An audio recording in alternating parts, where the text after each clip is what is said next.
Okay, welcome to Atlanta for the start of the league here. I'm Eric Eager. I'm joined by Thomas Mitroff. This is the SumerSports show. This is our studio in Atlanta for right now. We're really excited for all of you that have come and joined us here. There's already people talking in the chat already.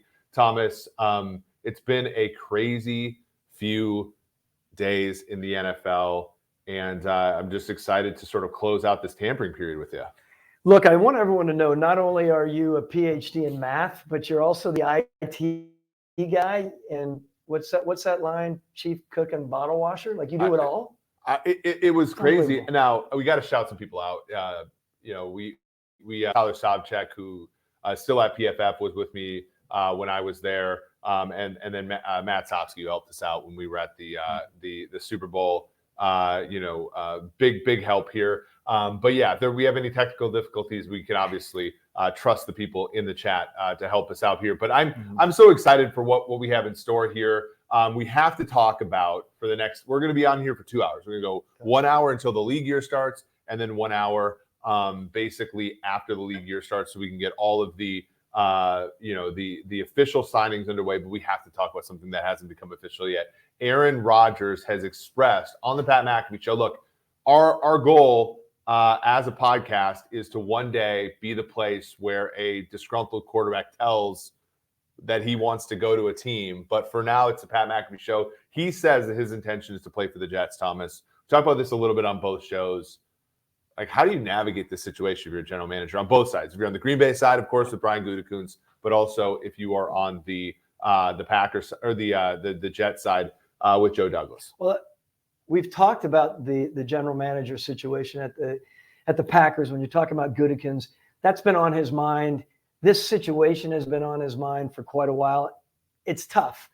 They also have a head coach that came in, and part of his intelligence, I'm talking about Matt LaFleur, was riding the coattails, and I say that respectfully, but riding the coattails of one of the very best quarterbacks to ever be out there. So this is an interestingly complicated situation in Green Bay.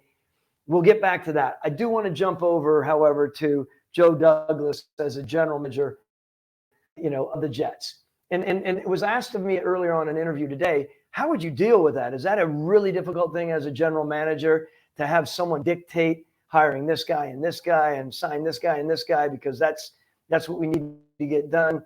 And what I would say, if you're in a spot as a general manager and you want to do what's best for the organization is getting one of the very best quarterbacks to ever play the game in your organization, that's the number one thing to consider. How you do that, I think it's really important to start looking at the probability of something going well, but as well the probability of something going awry. Think about that. And the reason I say that, let's talk analytics. Yeah. What is the probability of bringing Aaron Rodgers in there with all of these requests?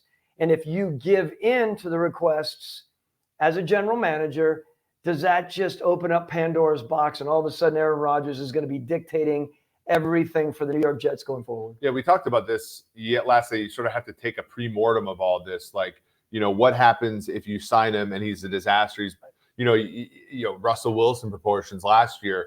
Brett Favre kind of had both sides where he was really good for Minnesota. He was okay for the Jets, really good for Minnesota for 1 year, terrible the next. Got Brad Childers fired. But there's obviously the Matthew Stafford thing where Matthew Stafford takes Les Snead and the Rams to a Super Bowl. They win it. And then everything, of course, preceding that is worth it. You look at history, right? You look at the precedent set. When Tom Brady joined the Tampa Bay Buccaneers in 2020, the previous year in 2019, a lot of similarities, a wide receiving core in New England that was decimated by injuries. Gronk had left, New England to retire that year. Edelman had been coming back from an injury. They didn't really have a great receiving core. Tom Brady had basically his worst year for about 6 or 7 years. Mm-hmm. He goes to Tampa Bay. He's fantastic, really, and it ultimately gets them to a Super Bowl. So we've seen this happen before. The probability that the Jets will win the Super Bowl with Aaron Rodgers is non-zero. Back out that a little bit though and say, okay, but can you compete with Aaron Rodgers? Like, I look at this and I say, like, what if you went with a Derek Carr? What if you went with a Jimmy Garoppolo? What if you went with a Kirk Cousins? One of the other options that was available to them, and you're not competing for a Super Bowl. You look at the AFC playoff quarterbacks. It's Lawrence. It's Herbert. It's Josh Allen. It's Joe Burrow. It's Patrick Mahomes. And so when you look at, and it was Tua as a top 10 pick. Of course, he didn't play in the playoffs. You look at that conference, and I understand what Joe Douglas is doing here by courting Aaron Rodgers, because you need that sort of elite Hall of Fame caliber, super toolsy quarterback to even compete in that conference. So you're exactly right.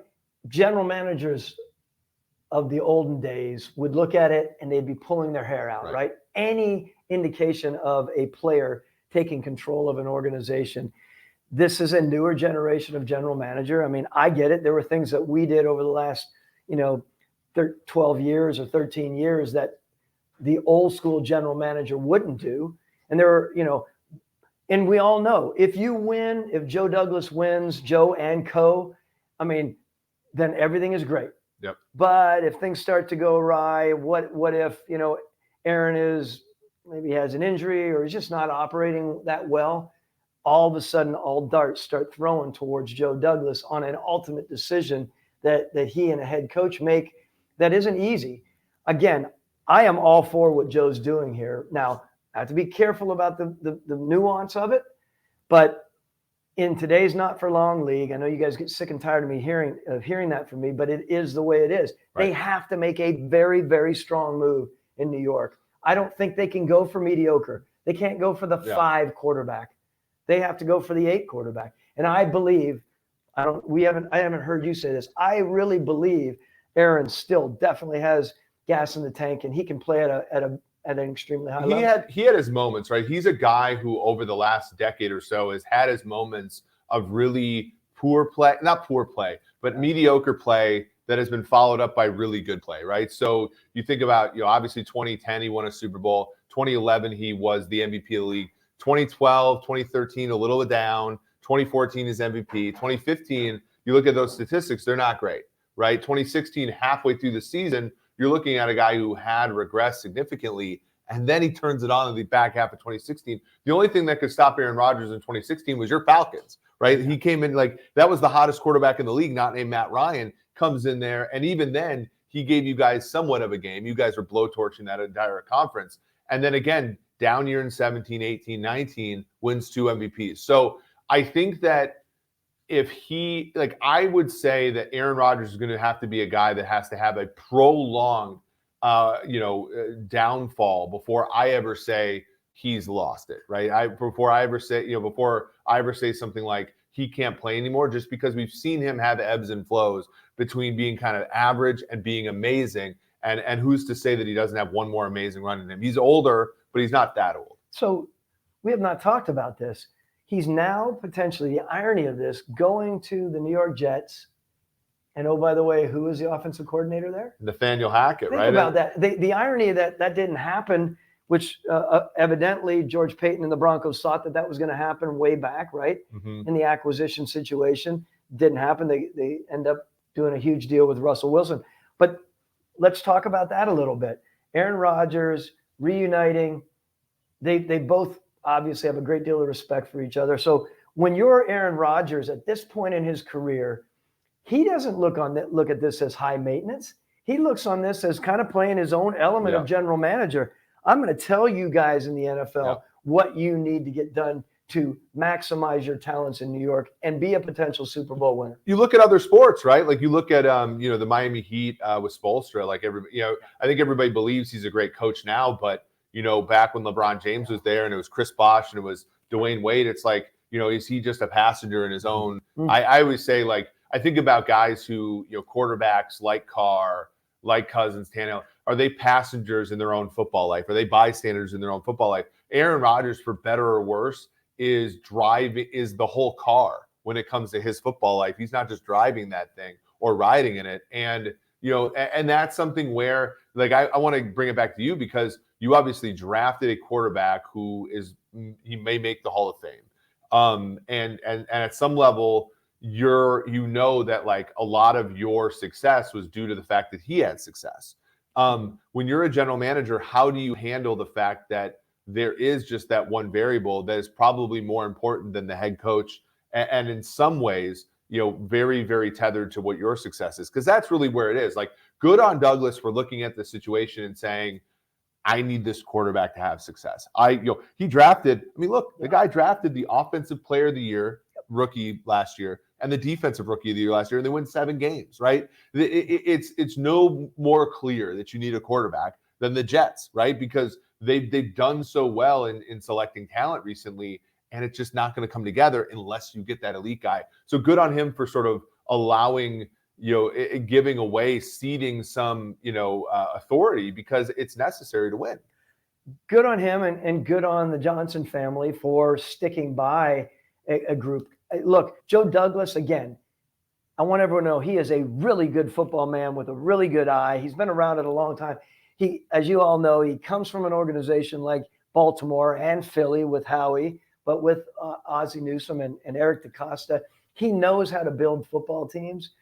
But again, that element of picking your quarterback and everything falling into place with your quarterback is a really, really big deal in this league. You know that. And your owner could easily sort of say, I'm out, because you failed once, or right. The Zach Wilson thing doesn't work. That's your one shot. Good on the ownership for looking at other Douglas things. Even getting Robert Saleh in the mix as a head coach, having good culture there. I think that they're at least going to give him a chance to fail with the quarterback, a good quarterback. And I guess the question becomes, and maybe you asked me this, I wanted to see what your opinion is. You've always had on this show, and every time I've talked to you privately, a huge opinion of Aaron Rodgers, right? And this is a guy who, in your time as the general manager of the Falcons, you've won playoff games against him, you've lost playoff games against him, you've had good games against him, bad games against him. Like, you believe that he's one of the best of all time. Do you still think that he could compete? If you get a game with Mahomes against Rodgers, you get a game with Lawrence against Rodgers. If you're the Jets, are you a favorite in that game, or are you still behind the 8 ball? Because I think that would be the frustrating thing if you're the Jets. If you're the Jets and you get into games with Josh Allen and Buffalo, are you going to win some of those games? I believe so. I look at Aaron Rodgers, and yes, there were things that went awry this year, and I feel like his mind was in different places. There's nothing worse than being in a situation where you're not really happy for any of us on both sides, right? It could be GM side, head coaching side, quarterback side.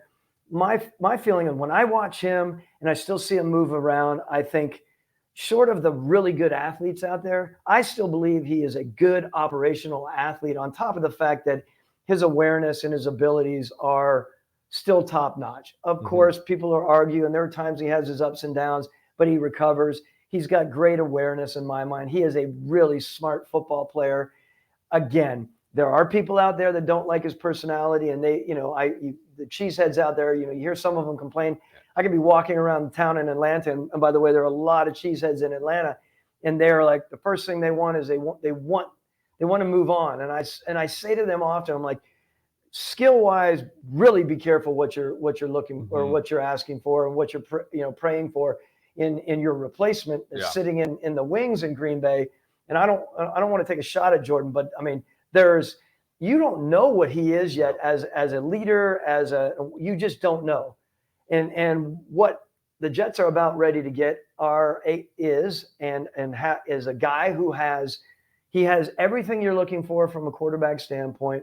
You hope, the only thing that we don't know is you hope that his focus, once he gets to New York City, it's going to be fully on what it needs to be on. And all of the banter about his dark journeys and, the guy's very clearly somebody who thinks deeply about things. He might I don't agree with him on everything, but I think it's one of those where he's certainly somebody who the naysayers would say, just shut up and play.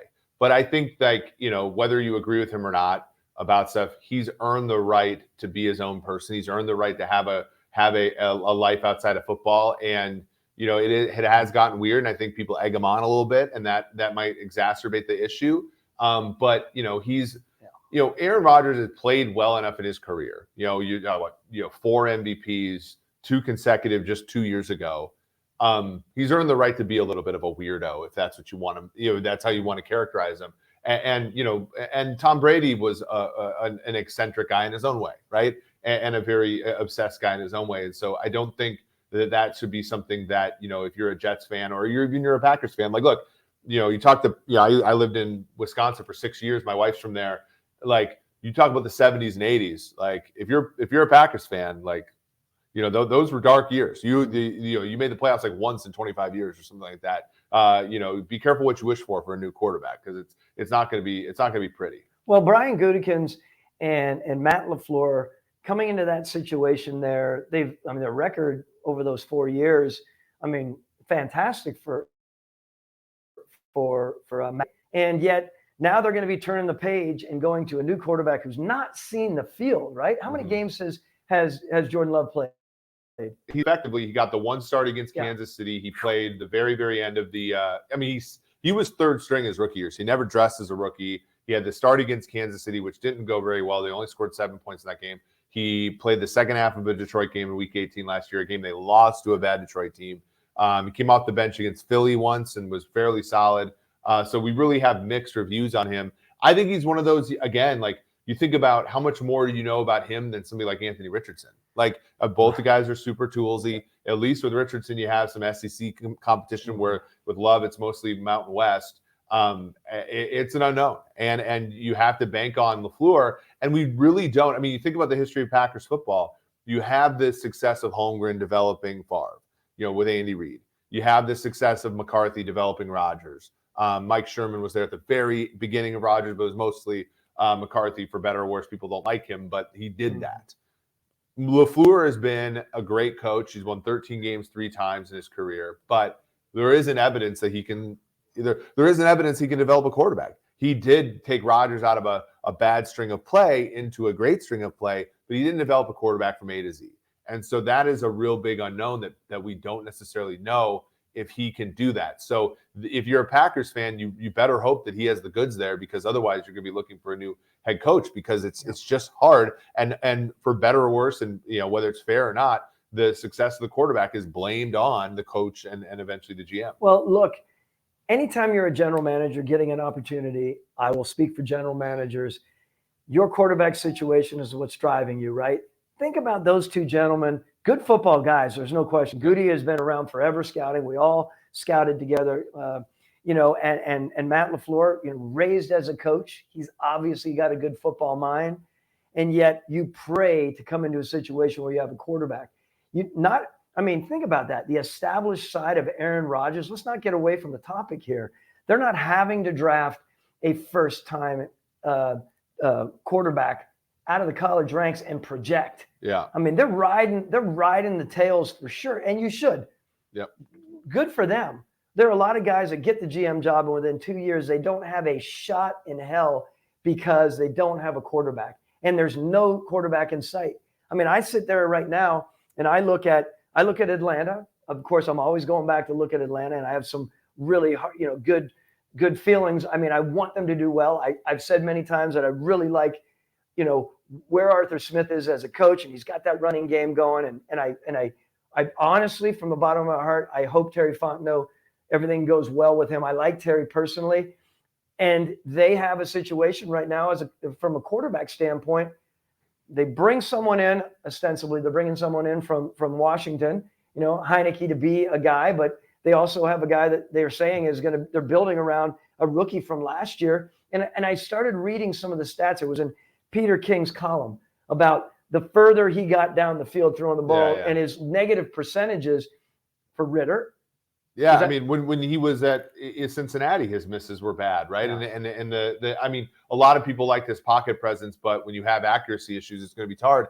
And when you play in an offense like that, it's weird, because the last quarterback Arthur Smith had was Ryan Tannehill. And when you think about Tannehill as a limited passer, but what he was is accurate in the intermediate part of the field and deep. And so if you're going to run the run pass offense where you're running a lot on early downs, you really do need to throw the football accurately on second down and third down. Otherwise, you're going to miss a lot of possessions worth of games. Now, let's actually stick with the Falcons. Yeah. So let's talk about some of their moves, because obviously I think this makes you feel pretty well. Like they went ahead, they gave Lindstrom the top guard deal, right, of this time. McGarry, a right tackle, they gave a modest deal to about 10 or 11 million per year.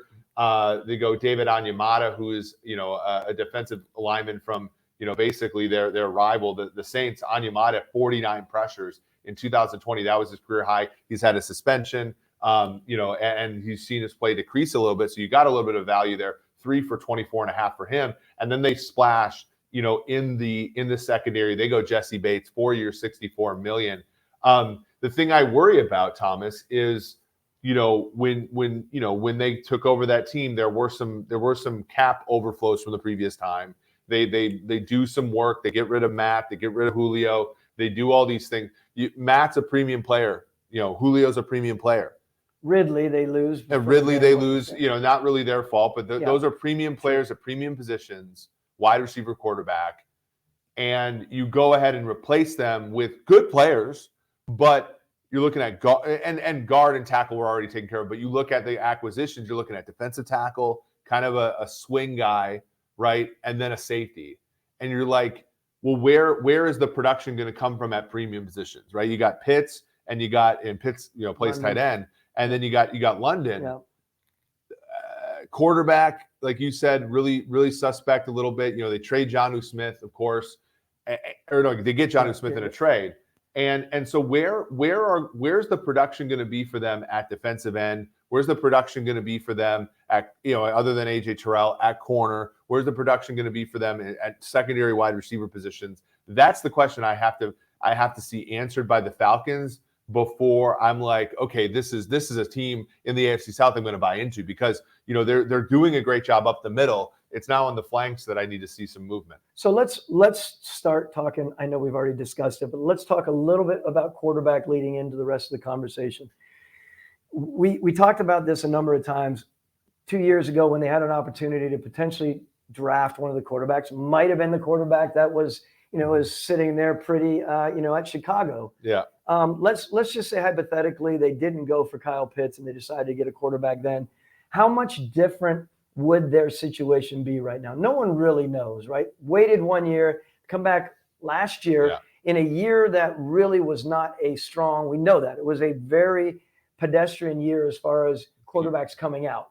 So what we often talk about in the NFL, we have to know if you have your scouting staff in the right spot and you're thinking visionary, you're seeing that if you don't take a quarterback, you usually try to press your scouting staff and your general manager or whoever it is, or your personnel people as a general manager, to say, what's next year's quarterback class like, right? Mm-hmm. That's part of our job, and not just be thinking in a vacuum, right? So let's just say they in fact did look, which I would hope they would have looked into the next year, thinking that there's going to be someone there. Now there's not necessarily, right? Yeah. And so, they end up moving on from Matt Ryan. It becomes a little bit of a little bit of a swirl. There's a better word for it in that quarterback situation that, everyone's accountable for that. Yeah. I mean, the owner, I know Arthur Blank, the owner is going to look there and say,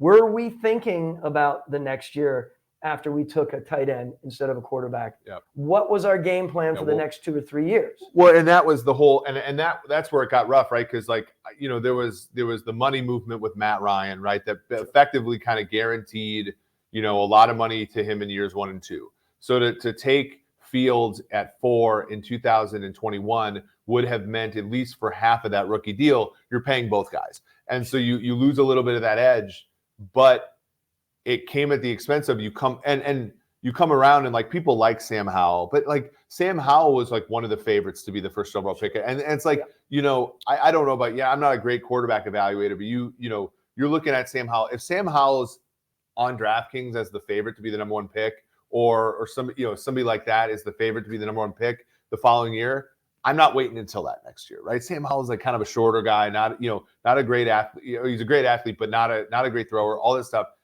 You had to know that if you passed up on Fields, you had to figure something out the following year. And what they did was obviously go in on Deshaun Watson for a little bit. They were part of that 4-team group. And yet, like, obviously that didn't work. You had to know that you were maybe in a crunch there, that there were other teams that could outbid you.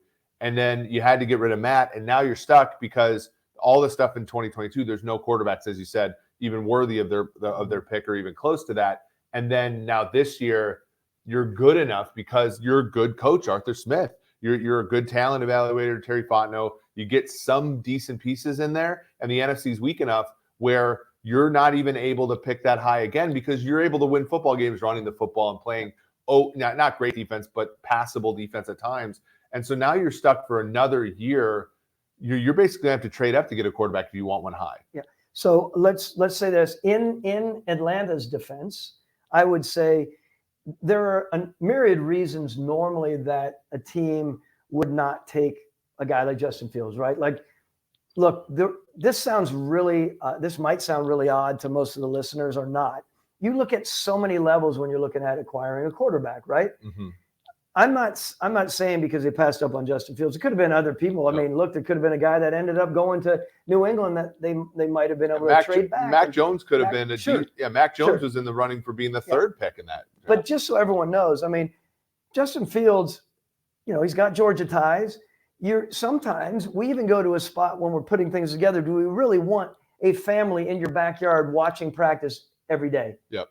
There was some talk about that. Yep. I mean, I'm not saying this is for any team like that. So there are reasons that you pass up. I get it. If you miss fully on someone, that's one thing. Sometimes you miss for other reasons, not just because of the view of someone's skills, right? So that, I think, is a really important thing. Now that you're in a situation, let's segue a little before we move on from Atlanta. Let's segue into, they have a solid offensive line. Let's not kill them like we used to get killed all the time. Of course. No. You got some guys there that have developed, right? I mean, but let's go back to Deshaun Watson. No, they pass. Let's talk about, a little bit of, a conversation with, Lamar Jackson and passing, at least ostensibly saying they're going to pass. Okay. What's your opinion? Why do you think that they would pass given their current quarterback situation? I think that there are teams that are hesitant to get in a bit.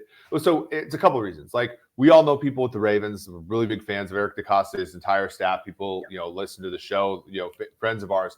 Like, there is an issue in the league where sometimes if a team, like the Ravens have done so many good moves over the past 5 years that I do think that there's a little bit of like, hey, if the Ravens are offering this to us, there's something wrong here. Like, they're not a fish. It's the whole, like, if you're looking around the poker table and you can't find the fish, you're the fish. And so I think with the Ravens, there's a little bit of respect there where if they're having a hard time with Lamar, then maybe it's Lamar's problem, not the Ravens' problem. I think that's one issue. Mm-hmm. I think that also Atlanta, they sort of know that the Ravens like Lamar. And they're not letting it out here. They're not letting him open here because he's a bad guy or they don't want him on the team. It's literally that they can't agree on a contract that's fair. And so why should you do the negotiation for a team like the Ravens unless you can poison pill the whole deal? And it's very clear from the signings. Where you look at Jesse Bates, you look at Animata, you look at bringing in Jonnu Smith, who still has a decent amount of on his contract. Like, they want other players on the team. Just for a team to basically do the Lamar thing and make it so that the Ravens have no shot, you have to basically front load that deal and make it a deal that the Ravens can't match. Do you think there's any chance they look at this? And I would suggest they probably do, because the smart teams out there, and I do believe that Atlanta has intelligence about them all the way from the top down. They're saying, okay, we can give away 2 picks and then a boatload of money, of course, and guaranteed money as it stands as far as doing the Lamar deal. And we're going to be tossing away picks, 2 first rounders in the next 2 years, right? Or do we sit at 8 and do we say the probability of getting one of these young quarterbacks in our quiver by 8 is fairly small? There may be a run on them in the top 5 or 6, right? Yep. And then all of a sudden they're not there. However, would you say, look, We will monitor the situation, and we will stay at 8 until it's time to potentially move up. And if we have to move up to get one of these young quarterbacks that we like, then we'll do that. We would much rather do that than give away categorically, 2 picks and $250 million guaranteed. Let's do it that way. Yeah, I also think like there's a part of this that the team that might go after Lamar might go after him after the draft. So if you're a team like Atlanta, who's picking in the top half of the first round, you get Lamar, you're a contender, right? And if you wait until after the draft, the Ravens might not even have enough ammunition to keep him, right? If you give him a contract, but also if you get Lamar, you think that you're going to be good, and so you're trading. We talk about this all the time with PTJ. You're trading a 2024 one and a 2025 one, which are worth, by the league standards, a round less than they are now. And if you Lamar, you are expecting to be picking in the 20s. So you're giving up even less there. So I do think that there's a little bit of teams waiting out on this and not wanting to give up, a big time number 1 pick. It's like Detroit. Say the Detroit Lions, there's been a lot of rumors there, right? And Detroit has the 6th pick now, and the rules are you have to give up either your pick or better. So they would have to give up that pick to get Lamar now. But Detroit has that's not even their pick. That's the Rams pick. But also Detroit has designs on winning that division. And so maybe they say, look, if Anthony Richardson falls to us, we'll take him. If not, we'll open up the Lamar discussion. It might mean that this Lamar and the Ravens saga is going to go on for a while. It might be. We could talk forever about it. Before we leave Atlanta quickly, defense, I want to bring this up. You're a team that's, last year was 7 wins, right? That's a little edgy. And I know Arthur Blank. I mean, Arthur is a guy who's 2 years and beyond, man, things start getting him edgy. I get it. Yeah. I know that he made it pretty public that he was committing to this regime. And that's a great thing for them, of course, right? That he's going to have some patience. That's not always the situation with some owners that have a really aggressive style. All right. You bring in a new coordinator, right? You had Dean Pease, very reputable D coordinator forever. And those of you who are at Atlanta who didn't, feel that good about what he produced here, unfortunately, he didn't. And, probably for a number of reasons, whether it was personnel or whatever it was, they bring in Ryan Nielsen, right? He comes from their nemesis, right? He's coming from the Saints. He brings in some Saints players, right? That's natural. Yeah. This defense is going to be a lot riding on top of the fact that they bring in Jesse Bates. It's not just one person though. You're not just going to win with a safety, right? Yeah. Where they are with their corner situation, where they are with their defense is going to be a really important part of how this team evolves. When it comes around to kind of a guy, your last first round pick, right? AJ Terrell is a guy who he's had, kind of a rough rookie year, great second year, injuries last year, and at times, not as high a play, but like that's a cornerstone player, right? That's a player that you can sort of build around. But we know, and we talk about this if you go to SumerSports.com and read our articles, the secondary is a weak link system, right? You need, Bates is not necessarily one of those safeties that kind of plays in the slot or anything like that. He's kind of a deep guy, right? And Terrell's not a slot, not a follower. He's more of an outside guy. Mm-hmm. You probably through the draft need to go in. And again, this goes down to the quarterback problem. Like if you want to build this defense, you got to throw some numbers at the secondary. And it's just a really hard problem. And you think about the great years that you guys had. You had Trufant, you had Brian Poole,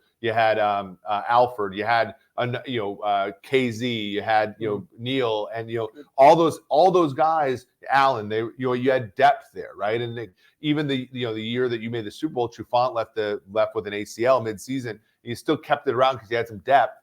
And when it got difficult is when the depth got it. When you had so many injuries that the depth got eaten into. That's where I think if you're looking at this, you need one really stud pass rusher. Lorenzo Carter, sort of made his way, into the fold a little bit, but you need depth in the secondary. To me, that's where Atlanta, I think, that's the next step for them in contention. Yeah, and to finish them off, this city, we're here in Atlanta now. There's a lot of people on the edge of their seat waiting to see what's going to happen. Yep. And at whatever level you look at, you can talk about defense, you can talk about athletic, offensive players.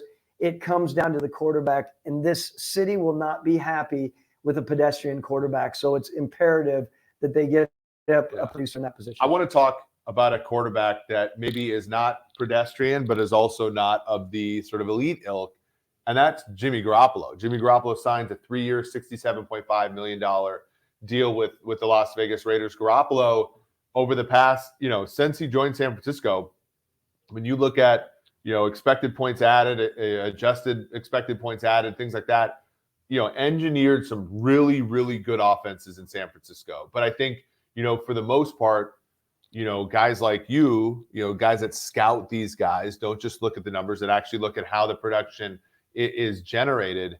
You would say that Jimmy G is probably a middle of the pack quarterback at best, right? And yet this Raiders team last season, they kind of go all in. They go Chandler Jones. They re-up Max Crosby. They trade some draft picks for Devontae Adams. They buy into Carr a little bit. All that, they were 6-1 to win the AFC West. They were still in a division where Chiefs are the king, Chargers are a playoff team, and the Broncos have Russell Wilson. They now take a little bit of a step back, but they just signed Jacoby Myers. They got Philip Dorsett as a free agent as well. They did trade Darren Waller, so that's a little bit of they get the 100 overall pick for that trade. But I'm wondering what the goal has to be here for the Raiders, because the draft picks that they had for a while through bad luck or through whatever, it haven't worked out. The cupboard's a little bare on that side of the ball. You know that they're going to be okay on offense with Garoppolo and Josh McDaniel, Devontae Adams. But what are they doing holistically in a division where it's going to be hard just to even get in the conversation with the Chargers and the Chiefs? It's going to be hard. And let me backtrack by saying, okay, Garoppolo, we know the bond with Josh McDaniels, right? And you have a GM and a head coach that come from the Patriot paradigm. And I can't express this more. You listen to Scott Pioli on NFL Network, and he can riff up and down, left, right, and center about where we are when you come from the Patriot paradigm, right? It's a special place at a lot of levels. A lot of people are jealous of it. A lot of people don't want to give it, its due. The reality is it's a very protected group, right? Even Nick Caserio down in Houston, right? They go always, when you're in New England, at least many people, go back to their comfort level. I'm going to bring some people from New England who know the New England Patriot way, right? Again, it doesn't carry the same cachet right now, but only it should, because you have one of I'd say the best coach to ever coach in the game. But the best player in the league history. And the best player in the league history. What I'm saying here is, Josh has a spot where it was a tough spot last year, right? Mm-hmm. And there was a lot of darts heading their way. They need someone in there that they can trust, even if Garoppolo is midline. Do you think he's a top 15 quarterback? I think in the right offense, he certainly can produce at that level. He's had injuries, however. He is, in some of those really special spots when you expect that guy to stand tall, literally. I was there. I was at the Chiefs-Niners Super Bowl, and again, it's that part where, you think about like the skill sets, right? With Tom, when he was starting out, a very like middle of the pack quarterback for most of the game, and then in the fourth quarter, when John Madden's begging the Patriots to take a knee at the end of the Rams Super Bowl, drives them down, gets them in field goal range. With Garoppolo, it's like he's actually sort of the opposite. He's like a very good quarterback at the first three quarters, and you wonder, can he take you over the top? And this is a problem with the Raiders, right? But you think about one score loss after one score loss after one score loss after one score loss, you wonder if they're able to curb that with Garoppolo. Now, I guess the question becomes, they pick at 7, right? Yep. Richardson could be there. Will Levis, I think, will almost assuredly be there. Do you think that Garoppolo at this number is a bridge to the next guy? Or do you think that this is we're going to make sure that, we're above a certain threshold for a certain amount of time? Because we saw this last year, right? Kwesi Adofo-Mensah gets in. Kevin O'Connell gets in. They want to raise the water level so they can buy themselves time. When you were at the Falcons, you go 11-5 your first year. You get a wild card spot. You're competitive in the playoffs. The raise of the water level allows you to do your thing.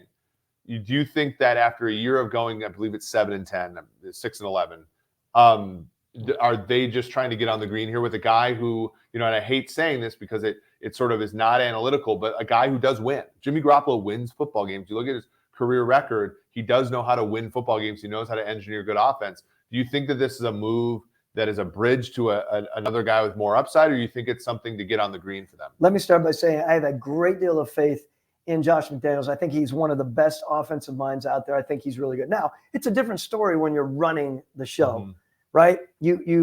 Everyone should know that. I mean, when you're a coordinator, it's very, very different than when you're a head coach. So there's a lot on your plate, and you can't focus the same way you'd like to, but you can't. There's a lot going on. Let me start by saying that. There's no question. I don't want to answer for them, the team builders in Las Vegas right now. I personally would say no question about it. It is getting on the green. It's keeping you alive. It's keeping an owner who, although the owner is giving you the thumbs up, you know how owners can be sometimes. I mean, that may change quickly when the train's set. I know you guys get sick and tired of me saying that. The train set is not operational or it's squeaky. So I think you have to have someone that's going to get you in the spot where people are feeling good. That there's a threshold there.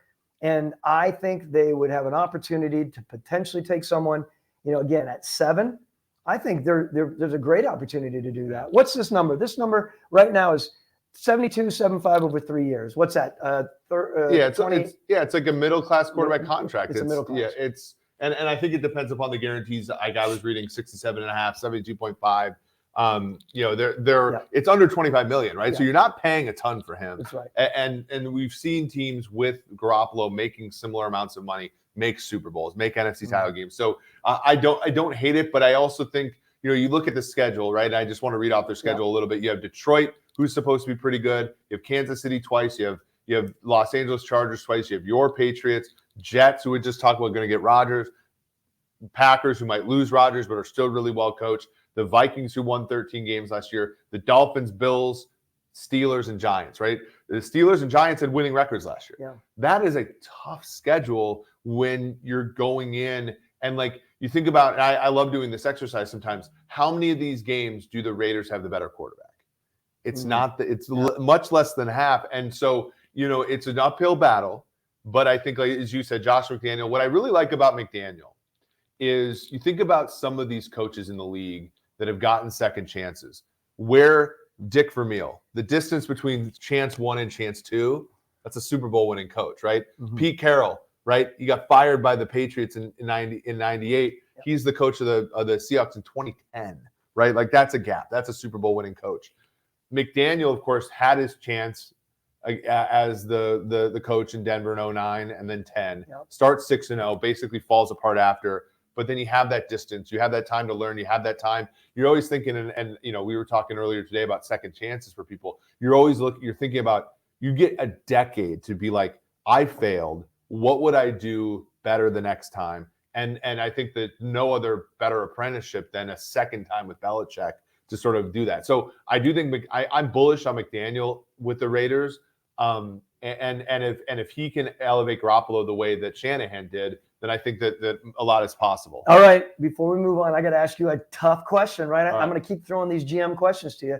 I'm the owner. Do you think Jimmy Garoppolo, when the crap hits the fan, when everyone's in his face and the money's on the line, can he win it for you consistently? My answer is no, but I also think that we're going to win some games by multiple scores, much like the Niners did, because of him, because he doesn't he's good enough to get you ahead in some games that you should be ahead in. That's maybe the way to put it. But no, I don't. And so does that mean that does my answer imply that you got to take Will Levis at 7? What does that mean? Well, no, because I'm worried about Will Levis. Right? That's exactly right. But do you keep him?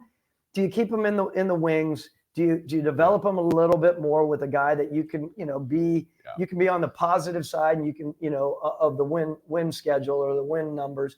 That's an important place to be. Yeah. Let's talk a little analytics here for the Raiders just to finish this off.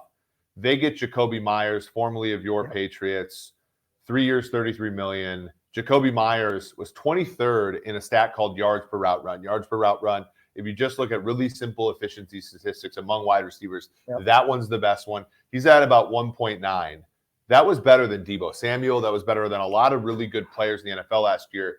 I called him the Robert Woods of this class. Remember when Les, went out and got Robert Woods from Buffalo? Robert Woods was playing with E.J. Manuel. He was playing with a bunch of quarterbacks that really couldn't hit the broadside of a barn, but he was getting open. Les, of course, very intelligent front office there, goes and gets Robert Woods. He's a plus player for that team, Super Bowl caliber player for that team. I think Myers, when you look at, obviously played with Brady for a little bit, but from the second part on, you're looking at guys like, Cam Newton, you're looking at Mac Jones, not necessarily quarterbacks that elevate you. I think that's a really good value signing for them. Okay, I do. I really do like that signing.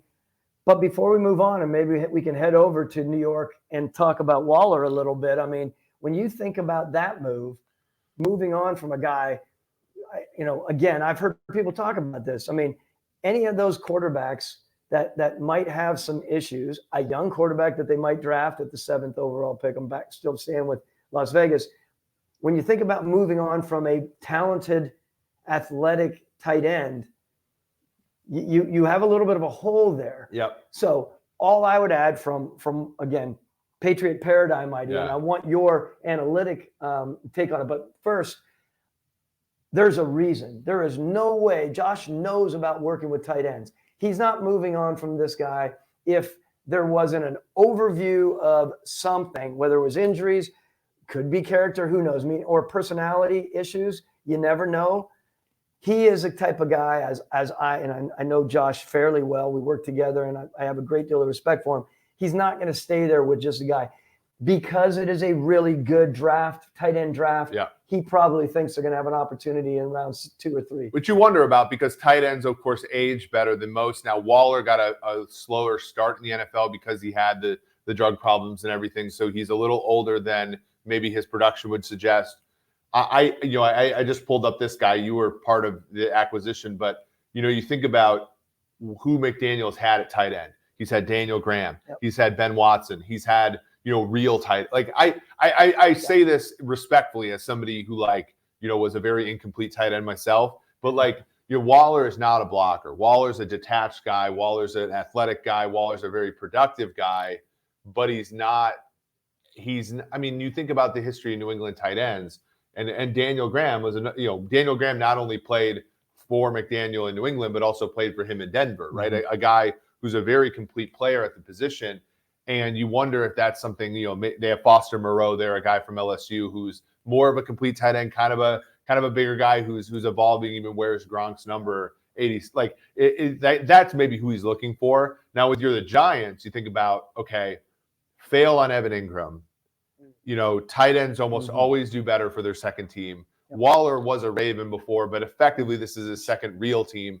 They buy into him there. We make actually because of Waller's injury history and some of his decline, we make the 100th pick a little bit more valuable. Mm-hmm. But you can obviously see the upside there. If Waller does return to the player he once was, it's a bang up acquisition for the Giants, and it helps you because he's inexpensive to a certain extent.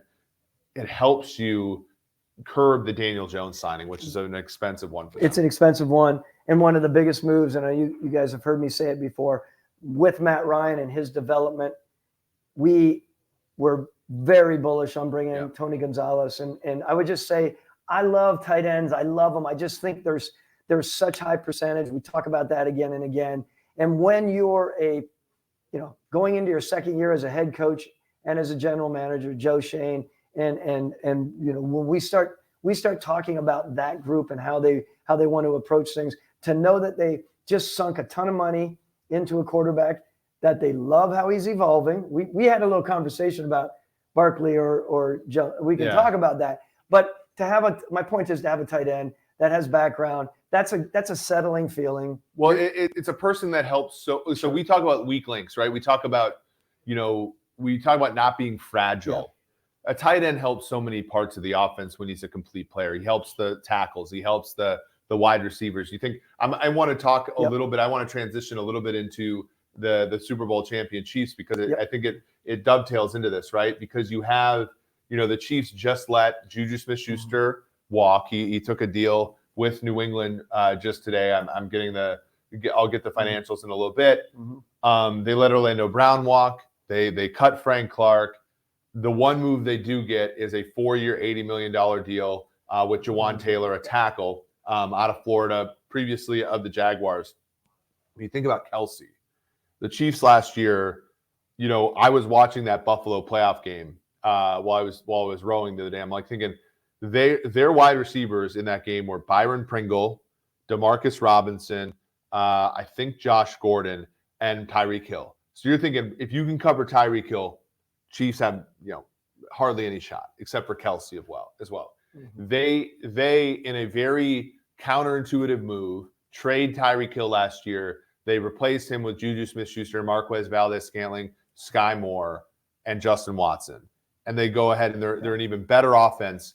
And the reason, of course, for that is that Travis Kelce does so much, right? Those other wide receivers do a great job. We talk about, they fit together. When you look at our podcast, we talk about wide receivers. Those wide receivers fit together well, but Kelce makes the whole thing turn around, right? And it makes the whole thing turn. And you look at that team, when they're in 3rd and long, they run 12 personnel sometimes. No one does that anymore.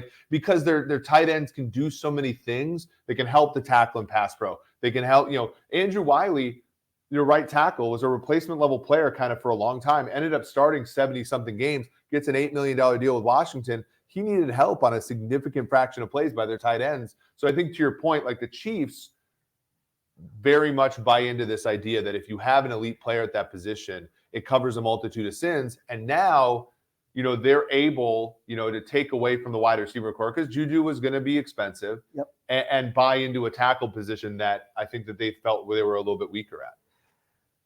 Yes. So, which brought me to something that I believe heavily in, and that is you have a head coach in Andy Reid who has a soft spot for Aaron Souls, right? Yeah. He's one of the best to be able to deal with it. It's why people often ask, how does Kansas City pull off bringing in some of these guys? I'm bringing this back to Tyreek Hill, right? Yeah. So there's a reason you're not getting rid of Tyreek Hill if he hasn't worn thin on you. And if you've worn thin on Andy Reid and company, boy, that means there must have been something there. My only point there is, I love how Andy and Brett approach that. They understand that you can play with some guys that aren't necessarily, always on the top end of, the spectrum as far as. But even Kelsey was that kind of player, right? Out of Cincinnati, he got kicked off of his own team. Tyrann Mathieu was kicked off of his college team. Yes. Has always had a reputation for being a little prickly. Frank Clark, had his issues at Michigan. Sure did. And all those players. Kareem Hunt had his problems at Toledo and had his problems at Kansas City. To your point, it had to take a really egregious sort of episode for him to leave Kansas City. But they're a team where you think about continuity. Year after year after year, you're able to get people to buy in. Very similar to the Patriots. You think about Chad Ochocinco, Albert Haynesworth, Randy Moss, all those players that came in because they want to be a part of a winner, and you can get values that way. So it's interesting. Staying with the Chiefs for a minute, when you talk about a coach like this, understand that there are many coaches out there that think when they move from being a coordinator to being a head coach, that they are going to be able to make that move and continue to carry their thought processes as a coordinator. I dealt with all those wayward souls and those tough guys and those fringe guys. They're the best players. I'll bring them on to my team when I'm the head coach. Yeah. They become a head coach, and my God, if they have the patience of a pea, meaning they're no longer can they deal with it, and it's no longer one little element. It's a much bigger element, right? So as a head coach, I'm just coming back to really lauding Andy Reid on that because I've been around coaches who have been great coaches, but when they become the head coaches, their patience. Mine and Mike Smith's, when we were talking about it a few episodes before. We're talking about one defensive end from Purdue. Yeah, Ray Edwards. We talked about Ray Edwards. Yeah. And Mike Smith thought 100%, I'm fine. Let's bring him in. I can deal with these guys. I've dealt with these cats before. And it wasn't before too long that we were faced in a Saints locker room where it got really, really wily. And I remember Mike looking at me. He's like, I'm done. And sure was as it is. We had to make a move. Point on that is look, there are a lot of head coaches out there that think they can deal with people they can't necessarily, and Andy's done a great job. And it's really interesting. I want to, we're talking about free agency today, but I do want to, because we are in the recommendations business, we are in the, by the way, we're closing in on the first hour here. We do really thank you all for coming and hanging out with us at our live first in person show here. If you like what you see, obviously hit the like button, subscribe, rate, and review to the show. Obviously, the 5-star reviews are always welcome, and obviously feedback is great. We do have a live, very lively chat. We have had one for the last 3 nights. We really appreciate everybody that has come to join us. We at SumerSports are, of course, in the recommendation business. I think of, N=1 is not a great thing to buy into, but you look at what Andy Reid's career entailed. You're a quarterback coach with Mike Holmgren, with Brett Favre. One of the, in hindsight, a guy that is wild, right? Wild off the field, of course, but wild on the field, right? I think a lot of coaches like and are brilliant at controlling the quarterback. Jared Goff, McVay in his headset until 15 seconds left. Right. And then you have the Andy Reid, because that head coach position is so many things. It's taking care of players. It's caring about players. His relationship with Frank Clark was apparently legendary, right? And a guy, again, very different backgrounds. Andy Reid's, a Mormon from Utah, and Frank Clark's not. So you get and he's a great human to all the people that, even though he shares differences with them, and yet, is there something, as we're trying to help these teams get hire coaches and that kind of thing? Is that something? Hey, you were a position coach for a very difficult player, stylistically. Brett was probably difficult off the field too, but like stylistically, a very difficult player. Whereas a guy like Jared Goff's probably a very easy player in the sense that he's going to go along with the structure. Yep. Is that a characteristic? Are we looking for that in the next coach? Because I don't know how many different playgrounds those coaches get to be on, right? When they're trying to showcase their talents, because I think it is a talent like that would translate from being a great assistant to a great head coach. Yeah, and look, there's so much nuance there that we could talk about. Probably not necessarily for a free agent. I didn't mean to go off on a tangent. I do truly believe it is an important part of how you're putting together your team, because you have, as much as there are great players out there, if they're not fitting your coaches and your coach's style, to your point, man, you're pissing up the proverbial tree. I don't know if that's proper or not, but we're fine. We're on the airwaves here as we start hour 2. The league year is officially starting right now, and teams have to do things to get under the cap. They've had to do some things to get under the cap. The team that had to do, maybe not the most, but had went up to the wire before they could get stuff under the cap, is Kwesi Adofo-Mensah's Minnesota Vikings. Kevin O'Connell and him last year constructed a team that went 13-4. They lost a home playoff game to the Giants, but they were very much a fun team to watch last year. They decided last year to extend Kirk Cousins 2 years, 2 void years as well. They were up against it. They go ahead and they cut Eric Kendricks, one of the key players that has played for their team for a long time. They have also cut Adam Thielen, a player who played in the same conference as me in college, the NSIC, probably the best player in the history of that conference, and one of the best wide receivers to ever wear a Vikings uniform. And I think when you look at them, they cut Adam Thielen. They took on all the dead money. They didn't post June 1 it. There wasn't a ton on Kendrick, so cutting him was fine. But you sort of saw those 2 moves, and you're like, okay, this team looks like they're going to bottom out a little bit in 23. Mm-hmm. They're gonna try to make sure that they can move into the next few years with as much cap space as totally possible. And then instead of doing what I thought would be a couple straightforward moves, which would be cut Zadarius Smith, cut Harrison Smith, cut or trade Dalvin Cook, and restructure Brian O'Neill, they give Kirk Cousins a restructured deal. Basically, they add 2 void years. You do need the player's permission to do that. So Kirk Cousins was an accomplice in this.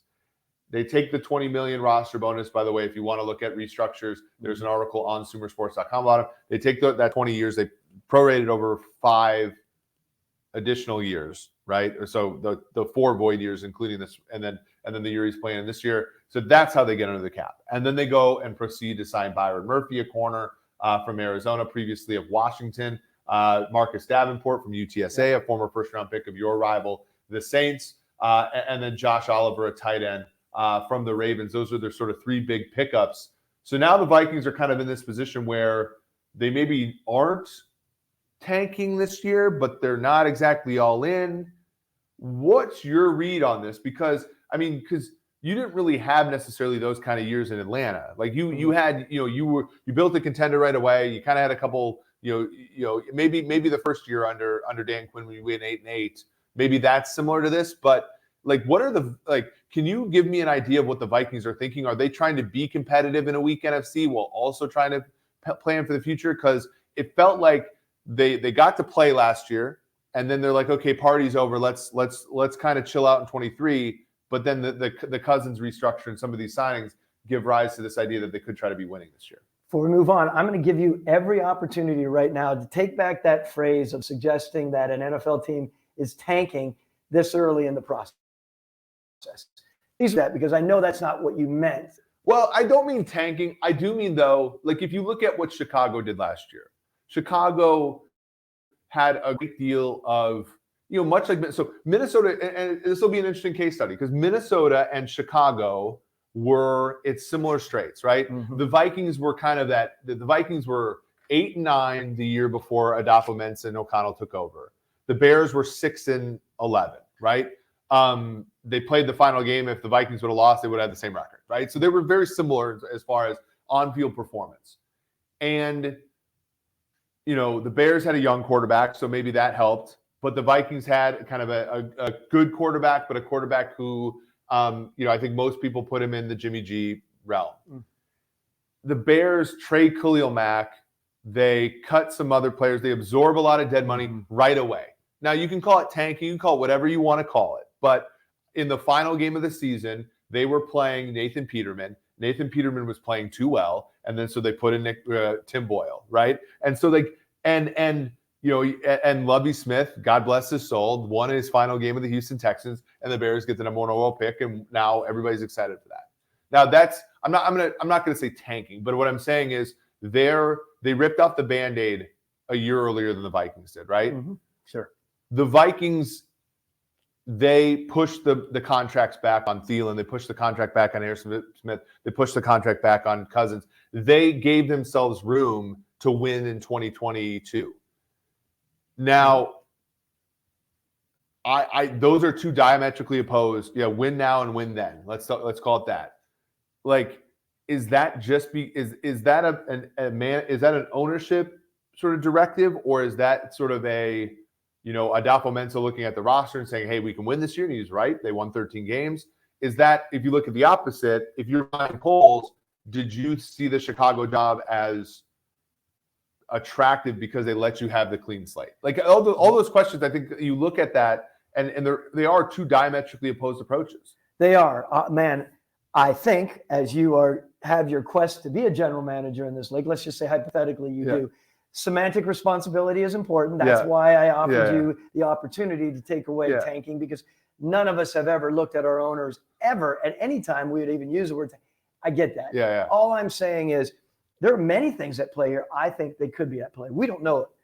Adolfo-Mensah, we like Kwesi, and we want Kwesi to be successful. For our business, we want him to be successful, right? Yep. He's the next guy, as everyone knows, since Sashi Brown, really, who had, obviously you have Andrew Berry, who's got a really strong background, but Sashi was full-on driven at the Browns. It didn't work out with he and who was his head coach?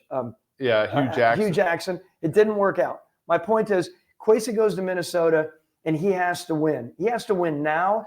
I maintain that, Kwesi could look at all that, and he's very smart. As general managers, you get your first year in, unless you are given complete, sort of a complete runway from your owner, you're thinking, I'm taking over a really good football team. I better win now and log one win now, because to your point, my next 1 or 2 years might not be as successful. Well, because they could try. So, and it's interesting. I was watching a Dallas Cowboys game from like '93, right? And this had been already one Super Bowl into Jimmy Johnson. And so he's a Super Bowl in. Yeah. And they showed his career record at 34-36, right? Because that was 1-15 and then 7-9. And then you finally, and like the 1-15 was fine. They traded Herschel Walker. They got a bunch of picks, but like ultimately what happened when you were in between jobs, you're like, I want to pull up my general manager record. Like, well, that 11-5 in year one sure as hell helps, right? And so you look at polls and you're like, okay, that's 3-14. So you have 13-4 for Adolfo Mensa and O'Connell. You have 3-14 for polls. That 3-14, you're going to be battling back from that the rest of your career. And as you talked about a number of times, you don't often get a second chance. I think that you're right. I mean, the problem is that, and I say tank, like none of these things are intentional, but like I say, like in 2023, if you're the Vikings, if you try your best to win and you can't, then you're sort of left with worse straits than if you were just saying, look, this is going to be a rough year, right? And we should eat a lot of money the way that the Bears did, right? So when I think about the Vikings, I'm thinking, okay, you won 13 games last year. You have good players.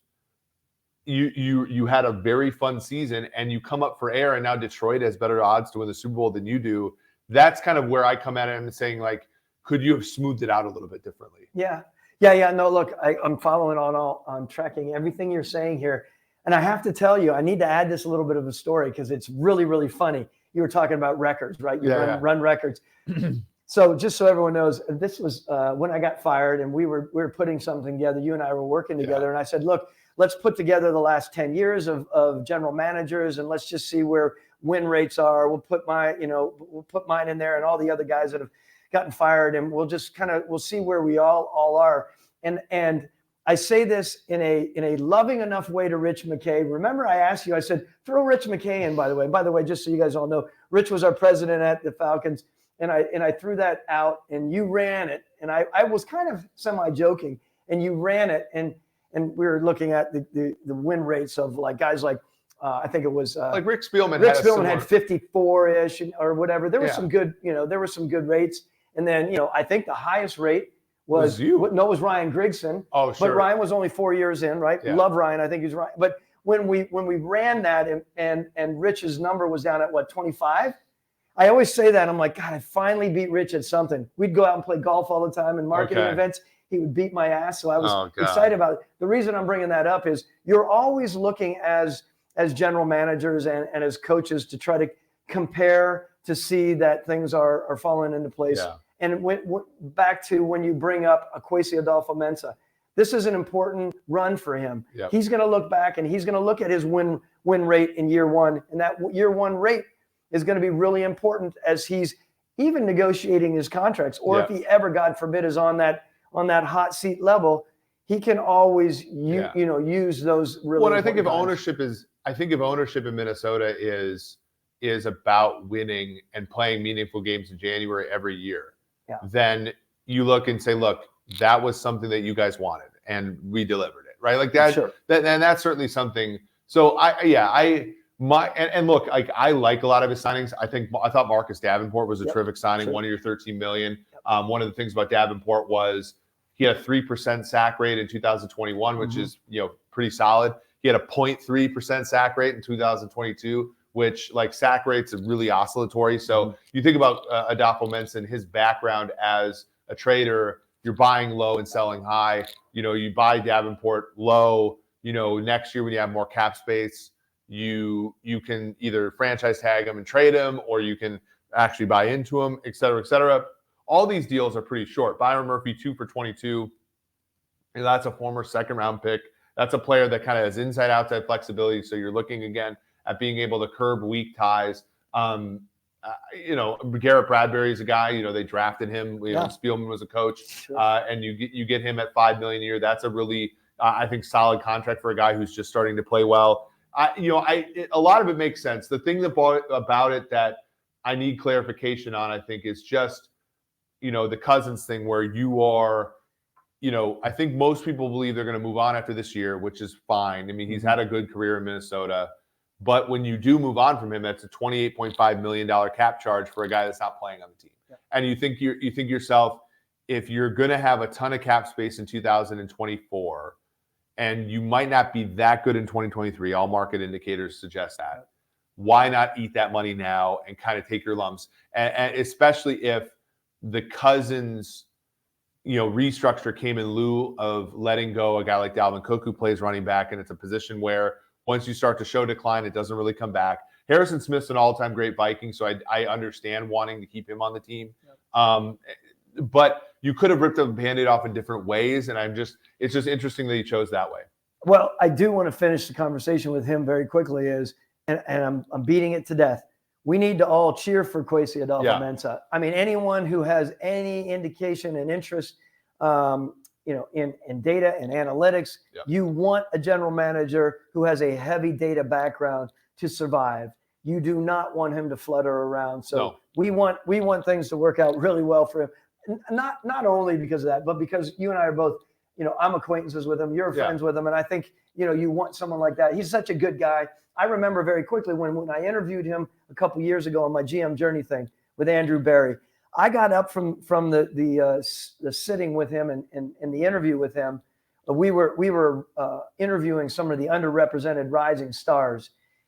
I got up, I looked at him, I looked at Andrew Berry, and I said, this guy's going to be the commissioner one day. Yeah. He is wildly intelligent, articulate, and just his energy. So again, cheering for him. Yeah, for sure. And like you said, I think that he certainly is on our side as well as far as analytics are concerned, and does a lot of things. Like I said, a lot of things make sense.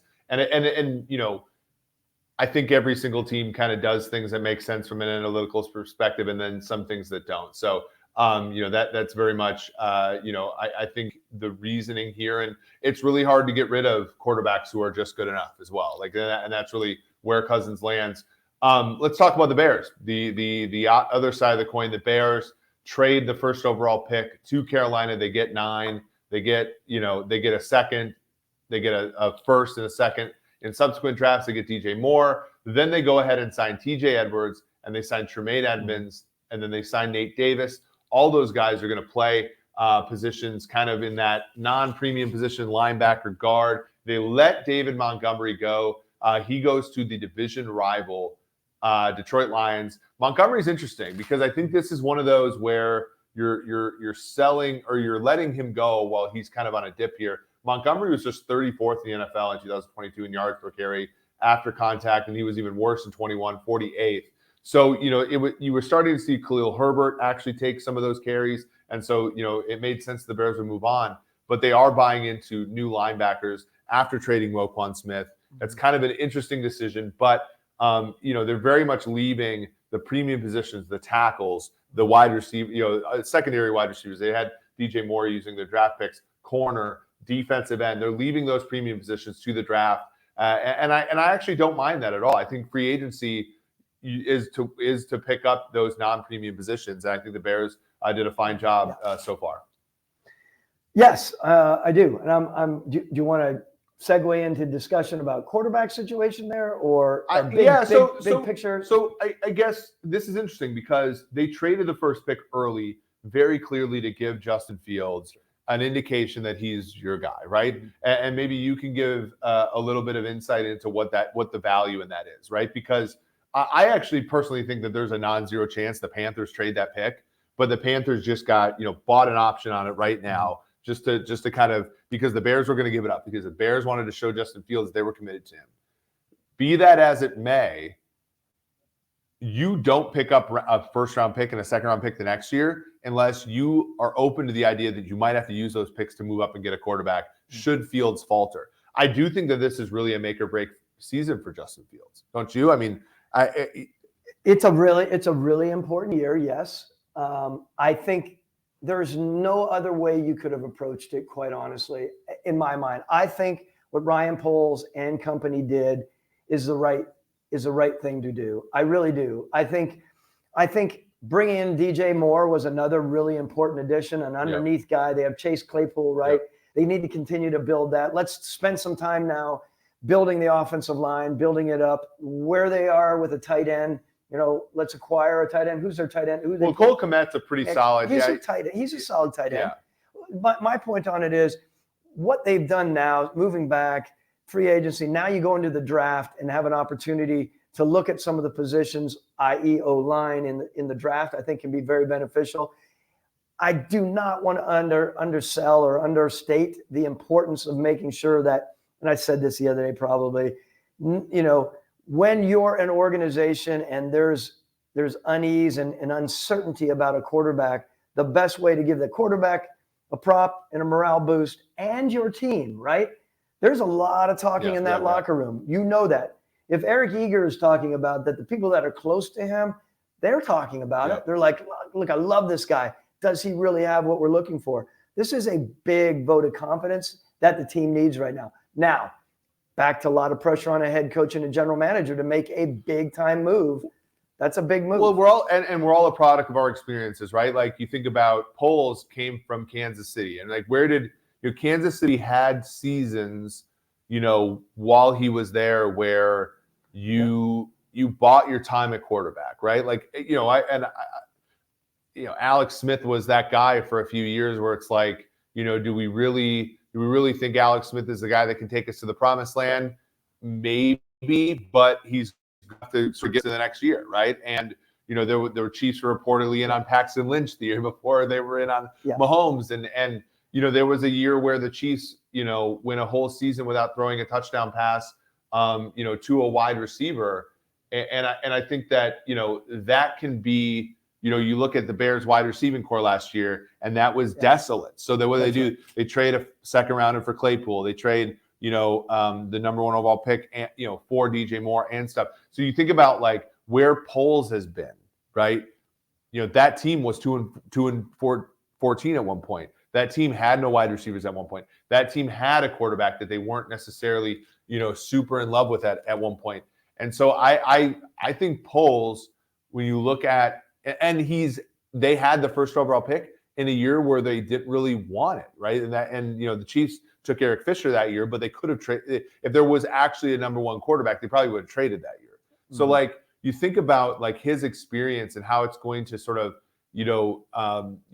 shape and mold his experiences in Chicago.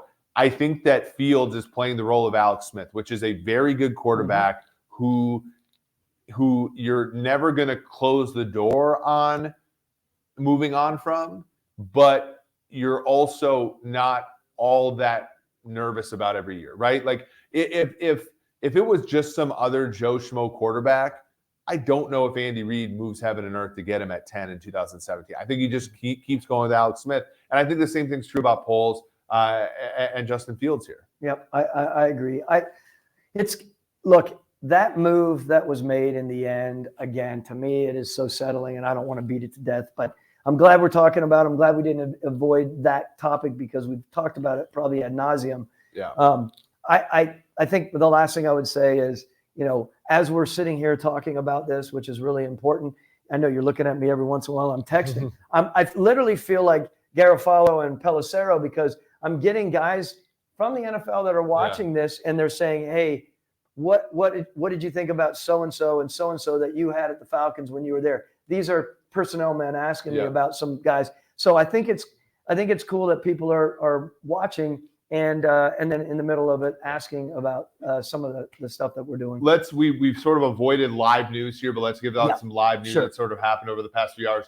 The Cowboys are going to release Ezekiel Elliott. That makes a lot of sense given they just franchise tagged Tony Pollard. Tony Pollard has been an amazingly efficient running back as the backup to Zeke, even at 1,000 yards this season as a runner, which is hard to do when you're the backup running back. You do have to wonder as volume goes up for Pollard, does efficiency go down? Zeke took a lot of beating and shielded Pollard from some of that. We just said that the Patriots signed Juju Smith-Schuster. Aaron Rodgers has made his decision. He wants to play with the Jets. They're still negotiating. Here's one that's interesting because you and I have disagreed on this before. Baker Mayfield signs the Bucs. Now, again, semantic responsibility, and it's funny.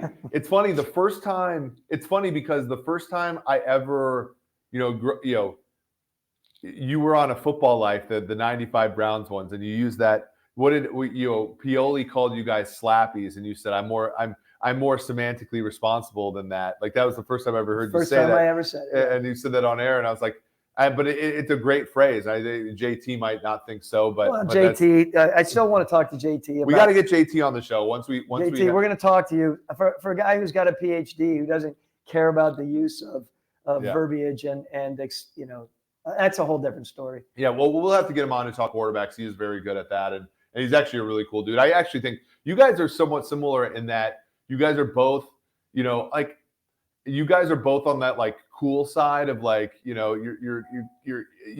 guys both probably ride a bike. You know what I mean? Like I know you ride you're somebody. He's a Cal Davis guy. Yeah, I know he rides a bike. Yeah. He has to. Yeah, you guys, board in the mountains and stuff like that. Yeah. Like, you're outdoorsman that I aspire to be. Mayfield, again, semantic responsibility. The Buccaneers are not trying to lose this year, obviously, but because of the Brady thing, because they go all in, there is going to be a day of reckoning for teams like the Rams and the Bucs. And so the Bucs choose, and the Bucs signed Levante David today. That was another news that broke. They signed not Sean Murphy-Bunting. They signed Jamel Dean, who's a very good corner. I thought was going to be the Stephon Gilmore of this class. Mm-hmm. So they're very clearly not like just letting the thing burn.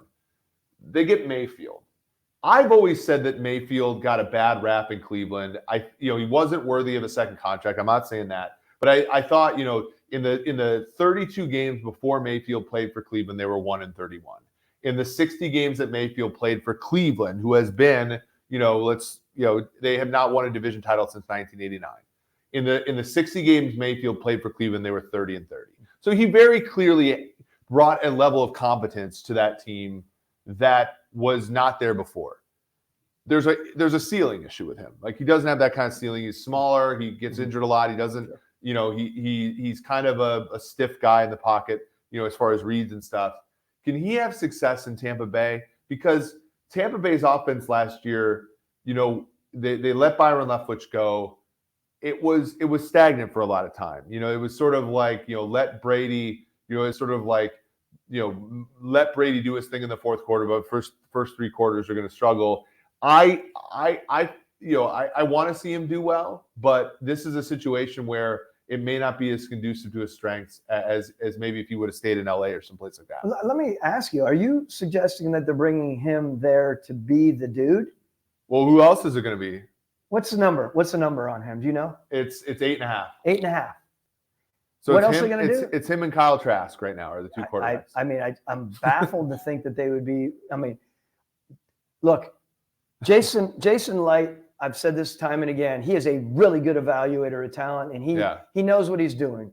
He had his chance, of course, to be the best general manager in the world by winning the Super Bowl, right? Yep. I do believe that. Jason knows what he's doing. He's bringing a guy like that in for a reason. He's competitive. He's tough. Yep. Those are things we grew up. He played injured in 2020. No, I respect the heck out of him that way. He's not like the full package that I've ever looked for in my mind, thinking that he's going to be the dude that's going to carry it all, right? And we've seen that that's not the case, at least in my mind. So I can't imagine that they would be bringing him there to carry it. Is he going to be working with someone? Is there going to be someone waiting? Are they going to really move up and draft someone? This isn't. I don't know what you're looking for. I'm a little surprised when I saw that. I don't know what you're looking for as far as, are you saying, do I think he's going to make the move, or do you? Well, because I think that this is a move where I always talk about Alex Smith this way. Alex Smith was there to make the Chiefs look competent so that you could figure things out about your other players. Mm-hmm. You do not figure anything out about Travis Kelce unless Alex Smith is good enough to throw him the ball. You don't figure out about Tyreek Hill unless Alex Smith is going to throw him the ball. Now, the Bucs are not a young team, so that's where I get a little nervous here. But you start bringing in young linemen. They just cut Donovan Smith. Mm-hmm. You bring in young wide receivers, hopefully in the draft. Mike Evans is reportedly, they're reportedly thinking about trading him, although it wouldn't save them a lot of money. Guys like Mayfield, to me, are good enough for you to find out about the players around you. One of the reasons that Joe Judge was let go by the Giants, I don't think Joe Judge is a bad guy or anything, but they were when Daniel Jones got hurt and they were playing Mike Glennon and all that at the end of 2021, it had gotten so off the rails there that you couldn't learn things about players you're trying to develop. I think that there's a class of quarterback like Mayfield, like Jacoby Brissett, who just signed with the Commanders. That's another breaking news story. There's a class of quarterbacks that are good enough for you to evaluate your other players, and maybe not good enough to win with. And I think in transitional periods, those quarterbacks can be valuable. They can. It's a really good point. I just know sitting in that seat, I couldn't waste 1 year of my life thinking about transition time. And that people might argue. I mean, we had one of our head of products. I'm talking about Chad Mills. Yeah. We argued at the beginning of me joining this company when we were putting things together. Chad and I went back and forth. Chad was all about projecting 5 years out. And I said categorically, most general managers are looking 1 and 2 years out, maybe 3 and being responsible, but 4 and 5, just it's in today's world, it doesn't happen unless you have an ownership group who's given you a really long range, which does not happen in today's world. Well, and for you, because I mean, you made the NFC title game in year 3 or 4 of your career, and then you made the Super Bowl in like year 2 of the second.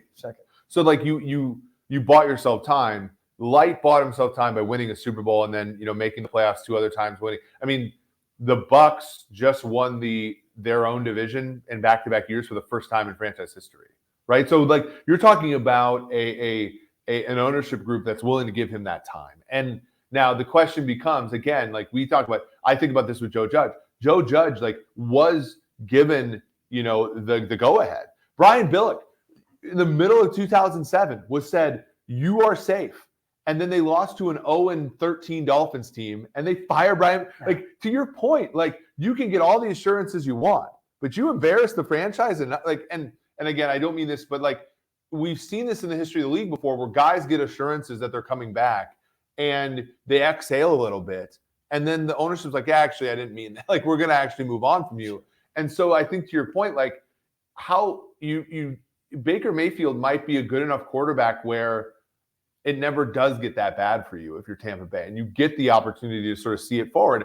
It's not tanking. Like, I mean that in a very real sense, but you do have to be somewhat realistic about what your opportunities are in the league. And we often talk about it as general managers. You have this discussion, and the JT O'Sullivans of the world, yes, you need those guys around you. How many teams was JT around? I read the other day, he played for a lot of teams. 10, 11, or 12. Well, that's the whole thing with his, when you do the QB school, it's like he's played for so many different coordinators that he's got a real good grasp on what they're all looking for. But yeah, you need those guys. I mean, Jacoby Brissett's good at making. Jacoby Brissett might make $100 million in this league. But as a general manager, you're saying, okay, let's get someone in here that we know is going to be there as a security guy. If he gets beaten out by Trask or a younger guy that we had an opportunity, great. If not, we have it's arguable, solid, good quarterback to help us win games and give us an opportunity to be above 500, which is important. The other thing I'm going to say is you have an ownership group there, the Glazers, who they can only thank God that they had a guy like Jason Light to help them. Even though Jason had his ups and downs, he and I have talked about that all the time. We've both felt the hot seat. When he was drafting the kickers and the punt, whatever, he comes back with a vengeance, and he makes one of the ballsiest moves by bringing a head coach and a quarterback that a lot of people wouldn't have made that move on, right? And here's where I'm going with it. They have an ownership group right now that own in the Premier League, and their world is turned upside down. You want to talk about a guy who has helped them settle their world in the U.S. to counteract what they're dealing with in Europe. You're looking at. I mean, Tom Brady has the most career playoff victories by a Tampa Bay quarterback in the history of the franchise. Right. That's what you're talking. You're looking at. Like I said, Andy Reid's the first ever coach in Chiefs history to win back-to-back AFC West. Jason Light, and they didn't even have the same coach for both of them. But the Bucs have never won their division back-to-back years until this year. The Rams had gone all the way back in the 70s. The Rams moved cities twice between the time that they went back-to-back in their own division. It's longevity in the NFL is transient. That's actually a contradiction in terms, but success in the NFL is transient, just as being bad is transient. You think about, and we talk again about Chicago, everybody's so worried about, kind of, the years where you're not very good, but there's a lot of optimism now about the Bears. There's a lot of optimism about Detroit. Detroit's the favorite now in that division. And you think about Brad Holmes. We haven't even talked about Brad Holmes. Making great moves. He got Cam Sutton 3 for 33. Again, a former third-round pick. Last year, he allowed less than 51% completion percentage. Broke up 8 passes, intercepted 3. A really good, corner from the Steelers. A guy that, a very good value signing. They get David Montgomery. They move on from Jamal Williams. I actually think, a lot of people are like, oh, that's a crappy move. But to me, that's a Belichickian move. A guy scores, 17 touchdowns for you, and you're like, yeah, but come on. Touchdowns for running back are really, really weird. They go get Montgomery.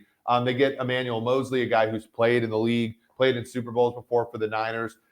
You scaffold all that around an offensive line that's amazing, around, a wide receiver core that now you're looking, Amon-Ra St. Brown, one of the best in football.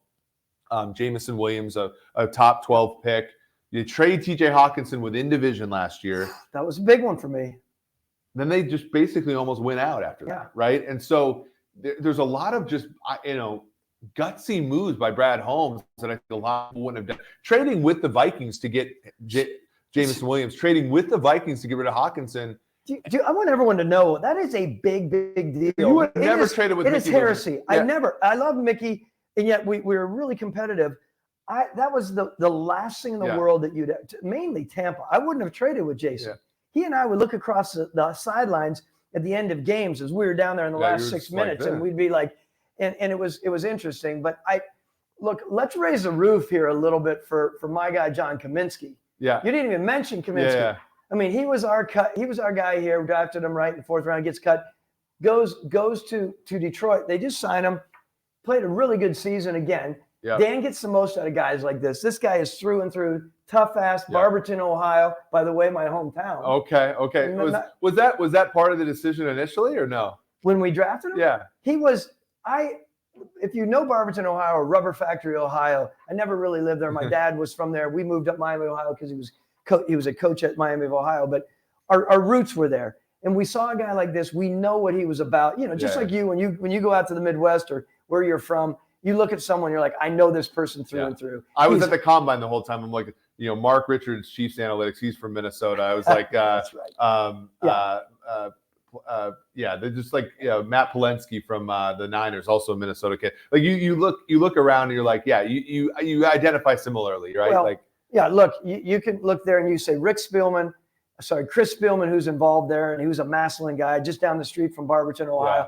Those guys, they appreciate when they have a hard-nosed Midwestern, if you're calling Ohio Midwestern, sort of factory type guy. My point on it is Brad Holmes and where Dan is, they're pulling together the guys that are going to put their butts on the line. And Dan, by the way, you look at, let's give him his flowers a little bit. He was, second in the NFL in terms of adding win probability within game decisions. Everybody thinks he's this goon, right? He's a guy that motivates his players. You watch Hard Knocks, and he was very compelling there as a motivator, but he's going for the right 4th downs. He's trusting his players. He's not, blowing timeouts. He's doing the right thing.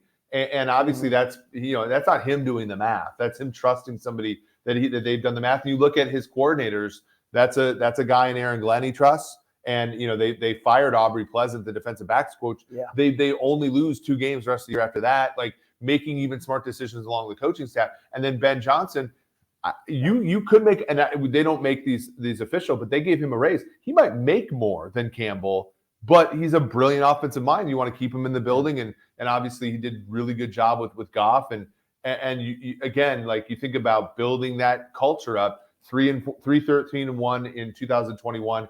8-9, a winning record for the Detroit Lions last year. And I think that they're, now you look at Sutton, a really, modest deal. As you said, Kaminsky, modest deal. Yep. Emmanuel Mosley, basically a better, not a minimum deal, but a modest deal. And now you come into the draft and they have pick 16, they have pick 18. They're gearing up. This is a team favorite in the NFC North now. A really, really solid group. And it's fun to watch them because, there are guys in that building that have been there for a while who have, from an analytics standpoint, John Dykema, Ko, Bringetti, and folks like that have done really good work. And it's finally cool to see that sort of bubble to the surface for them with success. Well, look, this is a perfect example of what I do strongly believe categorically in this league.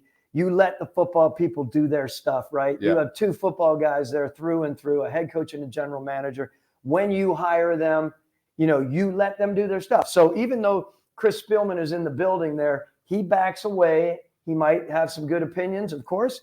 I mean, their cap guy, their president, Mike Disner. Disner, I'm talking about Disner. Of course, Disner needs to step back and understand that he's got some really good football people there and let them do their work.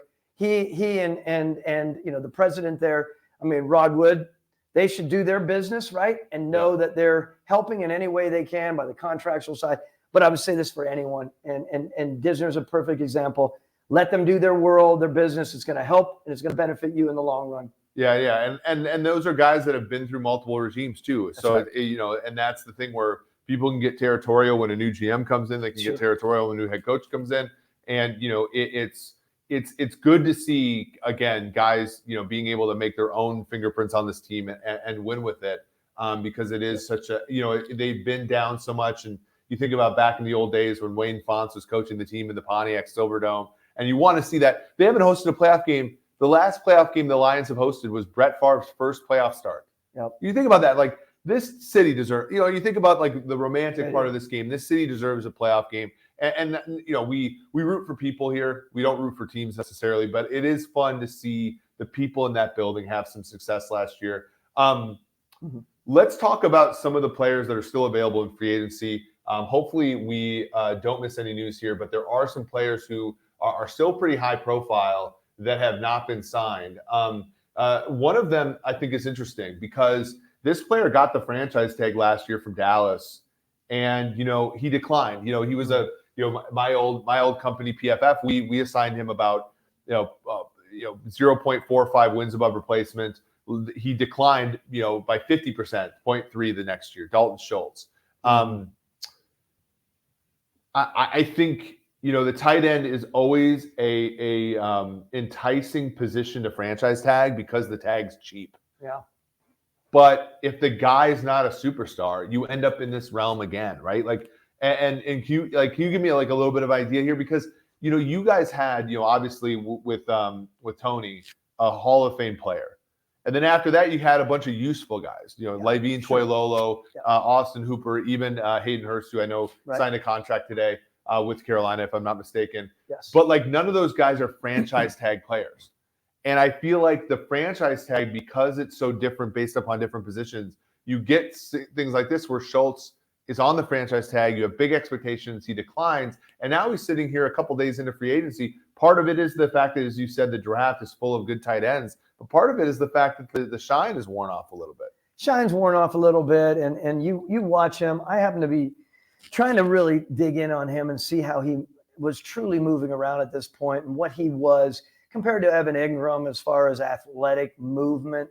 He's a big guy. He's just shy of 6'6", right? Yep. But yeah, I'm looking at him and I'm thinking, unfortunately as well, there are a good deal of tight ends out there that aren't bangers as blockers, right? To get that blocker and to get the route runner, it's rare. Those guys are the Hall of Famers, or those guys are the guys that you're talking about.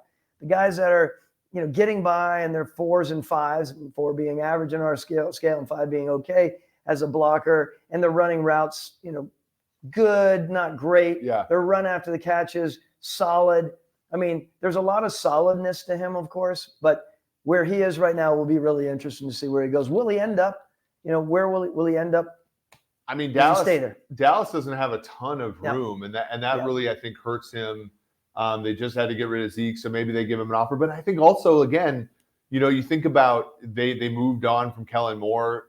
Does Mike McCarthy really want? When Mike McCarthy was the head coach, with Green Bay, they had Jermichael Finley, who was kind of a flop. They had Bubba Franks at the beginning, Donald Lee. Like it wasn't. They never really ran the offense through a tight end, and I think that.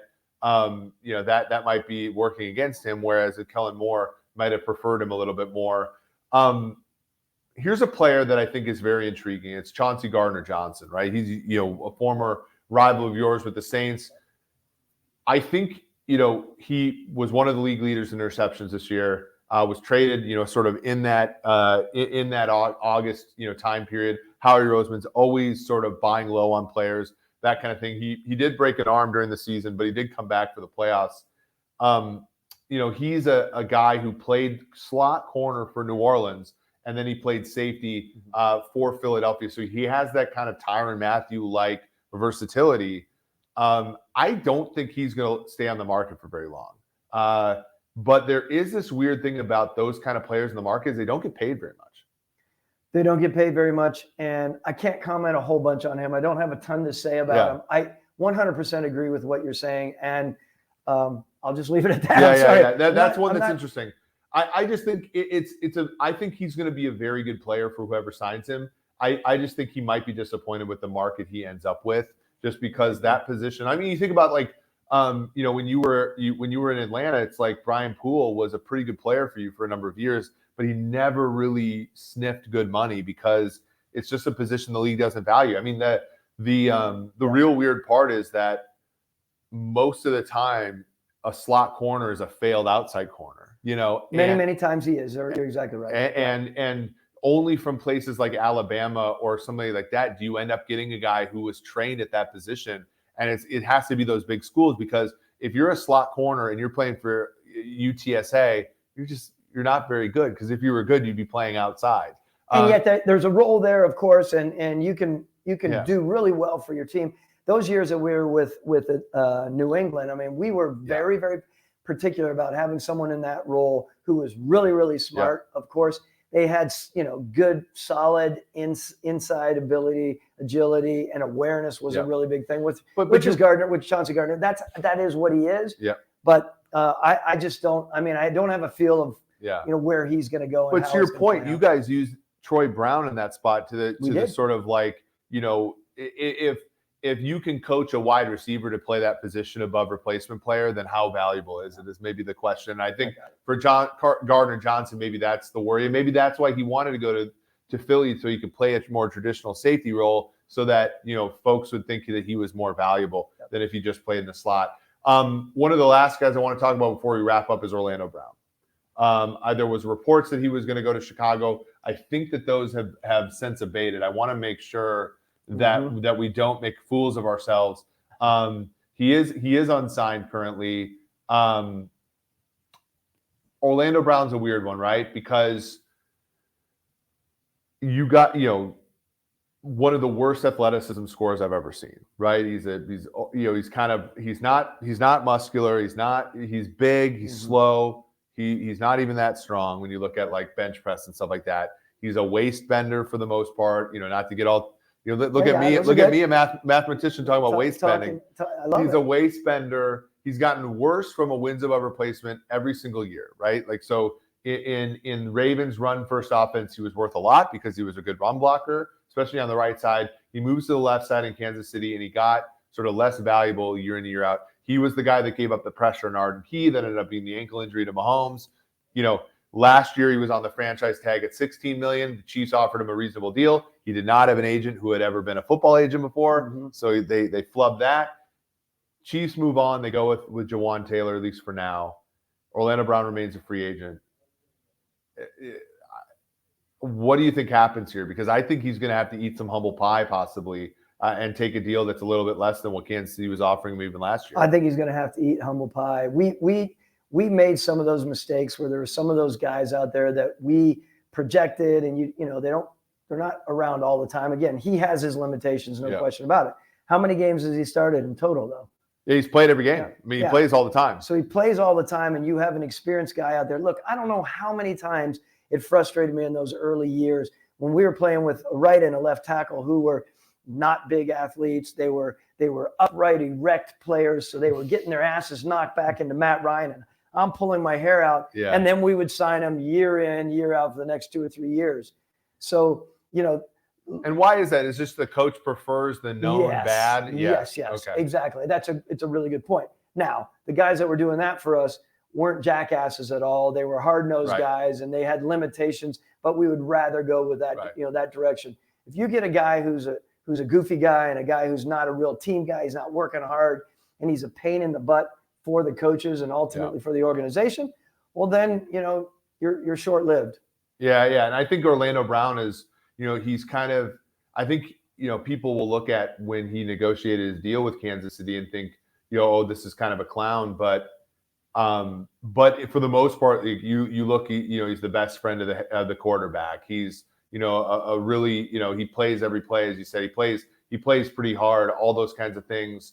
And so there's elements to him. Like, even he signed the franchise tag. The franchise tag is the one place where you're allowed to sort of sit out now, because guys can't hold out anymore when they are under contract. The fines are enormous, and Orlando sat out for like 3-4 days. He basically sat out enough time to say, I'm not happy, but he didn't sit out. He didn't screw the Chiefs over last year when they put him on the franchise tag. So there's aspects to him that are positive, but there's also the fact that he's not in good shape. There's also the fact that he's not a great whistle the whistle guy, and so I think that Chiefs fan, there's Chiefs fans in the comment section that are like, we're glad that he's gone. Which that happens. The Chiefs did win a Super Bowl with him, playing left tackle. So flags do fly forever there. But that's one where I think it'll be a little bit interesting to see, what happens here. So we're coming up on 5 o'clock. We have about 10 minutes left, Thomas. Mm-hmm. I'm looking at these teams and I'm thinking, okay, which team? Let's answer a couple questions each person. Okay. So, which team is the team that has made you think the most so far, and which team do you think is going to make you think the most moving forward? You're talking about in the moves, the free agency trades. Let's throw Chicago and Carolina out of it, because those are the easy answers. But let's think about the teams that have made you think the most going in, and the team that maybe is held back a little that'll make you think the most going forward. And by the way, are we going to answer some of the questions in here as well, or no? We certainly can. We mostly just had our fans in here just talking to each other, which has been really fun. Oh, that's great. Okay, yeah. All right. So your question is thinking the most as far as which team has piqued your interest the most? I would probably.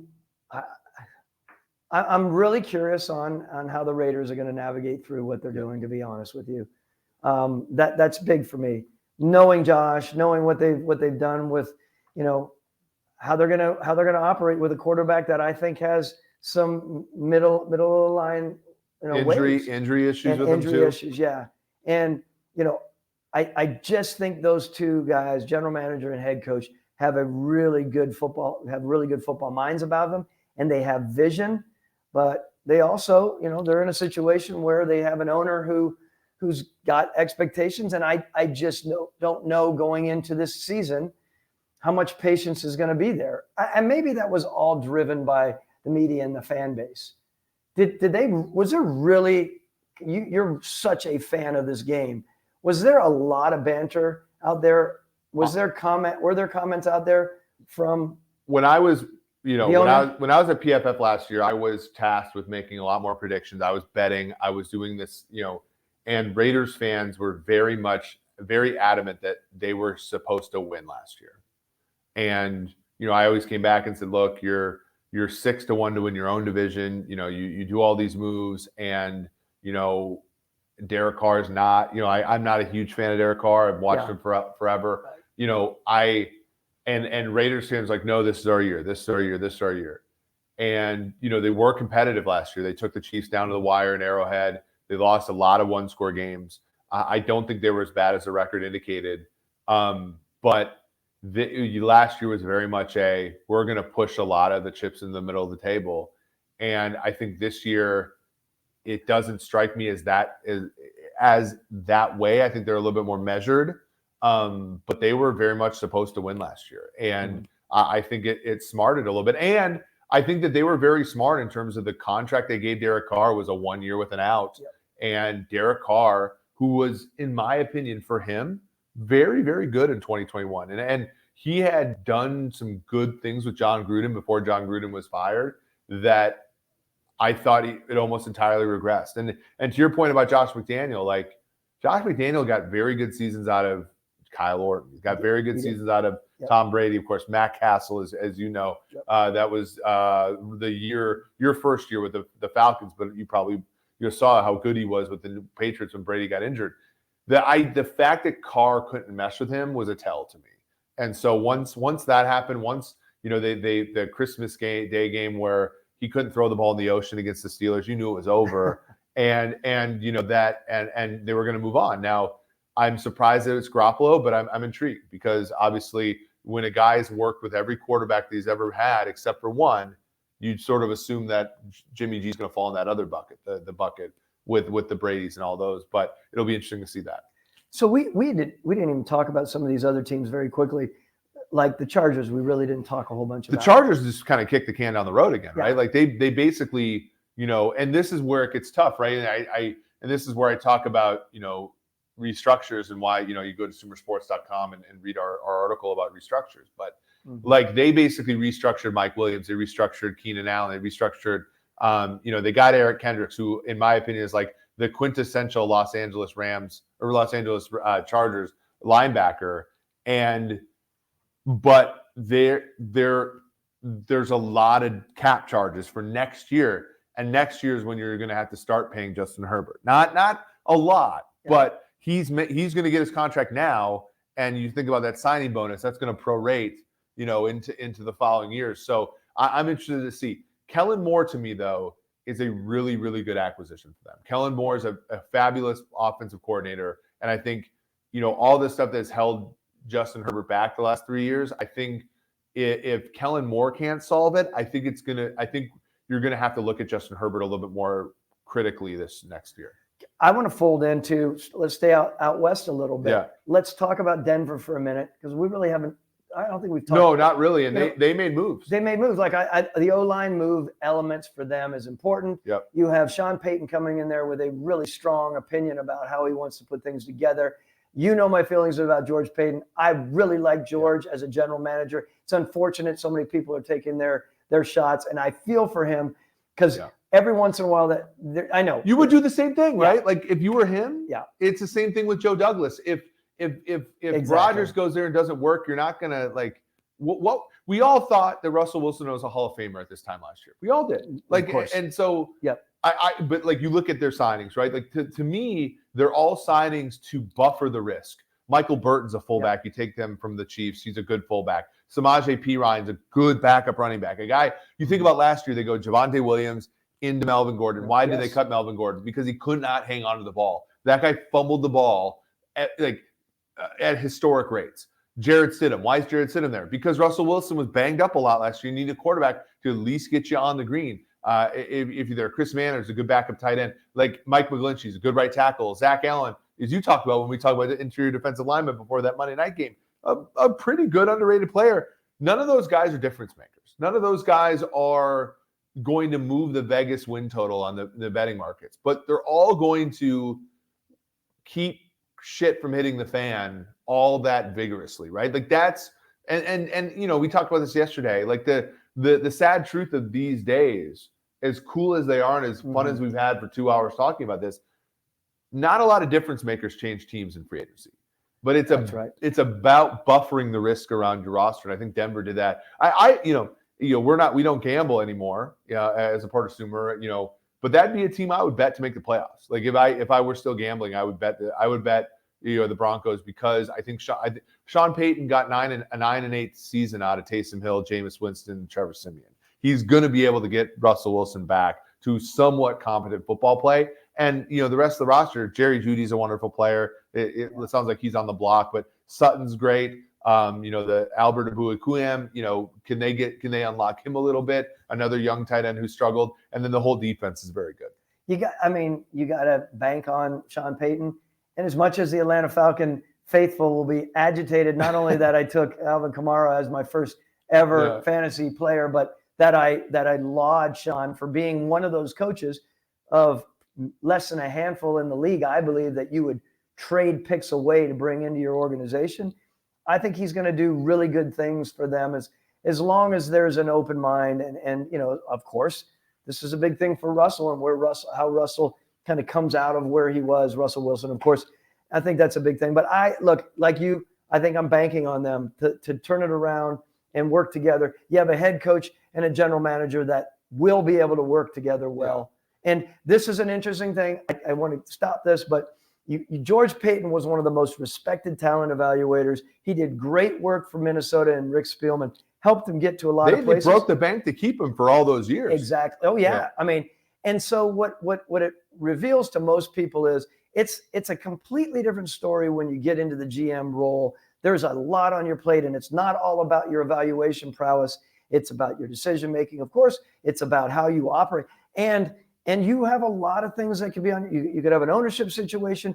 You could have. I mean, it is a complicated, very, very multi-layered job to be in as a general manager. And again, I'm banking on George to pull it through. Yeah, it's not easy, and you know, the quarterback decision is one that a lot of us would have made. And you know, I think the head coaching one was tricky. But there was a lot in Nathaniel Hackett's history to suggest that he would have been a good coach. Like it's one of those again where like, was there anything glaring in Nathaniel Hackett's history to say this guy's an idiot or this guy's bad? No. And in fact, he's probably not an idiot. It's just these things sometimes are not matches for people. You think of like Wade Phillips, a former Denver Broncos head coach who has always just been better as a coordinator, and that's sometimes okay. And I think you miss on head coach, you miss on quarterback in year one, and all of a sudden everybody thinks you're an idiot. Where you look back at Minnesota and you're like, well, they drafted Harrison Smith. That's a Hall of Famer. Cordero Patterson, might be a Hall of Fame return man. I don't remember if he was there for Jefferson, but like Jefferson's probably going to make. You look at the history of him and Spielman. They drafted really well, right? Yeah. And that just doesn't go away. I think like when you get in that GM chair. So. Okay, we have 2 minutes left. Let's have some parting thoughts. I'll just say I'll answer the question. I think a little bit for me. I'm really, really intrigued by what the Eagles do now. They have a lot of players. They lost Javon Hargrave. They just cut Darius Slay to save some. They got Rashad Penny, who I think will be really good in that offense. With that offensive line, they did retain Jason Kelce, but they still have a lot of questions to answer. And obviously for the team, there's always a Super Bowl hangover in many cases. The Chiefs and Bengals have thwarted that off the last 2 years. But there is a hangover oftentimes for the team that loses a Super Bowl. So I do wonder how Howie is going to rally the troops this year and win the elusive NFC East division that hardly anybody wins back-to-back. So that's the one for me. I really enjoyed these 2 hours of just like sort of hanging out with you and talking ball. You steering me towards semantic responsibility is, of course, always, as you've mentored me so well. I think this has been really fun, and I really appreciate everybody for coming by. If you're still here, hit the like button, subscribe, rate, and review to basically on every single platform for us. Follow us on Twitter at SumerSports on Twitter, and hit up our website SumerSports. I know our colleague Paul Sabins is going to have an article published there within the next 24 hours. Really excited for that one on Justin Fields. So this has been a good time. Thomas, do you have any parting thoughts? No, only parting thought is we are going to Umi and have some sushi tonight right down the street here, one of my favorite restaurants. So love being here with everyone. It was really fun. Hope to have many more pods out of this studio area. Yeah, I thought this was a great time. So, for Thomas Mitroff, this has been Eric Eager. This has been the SumerSports Free Agency Show.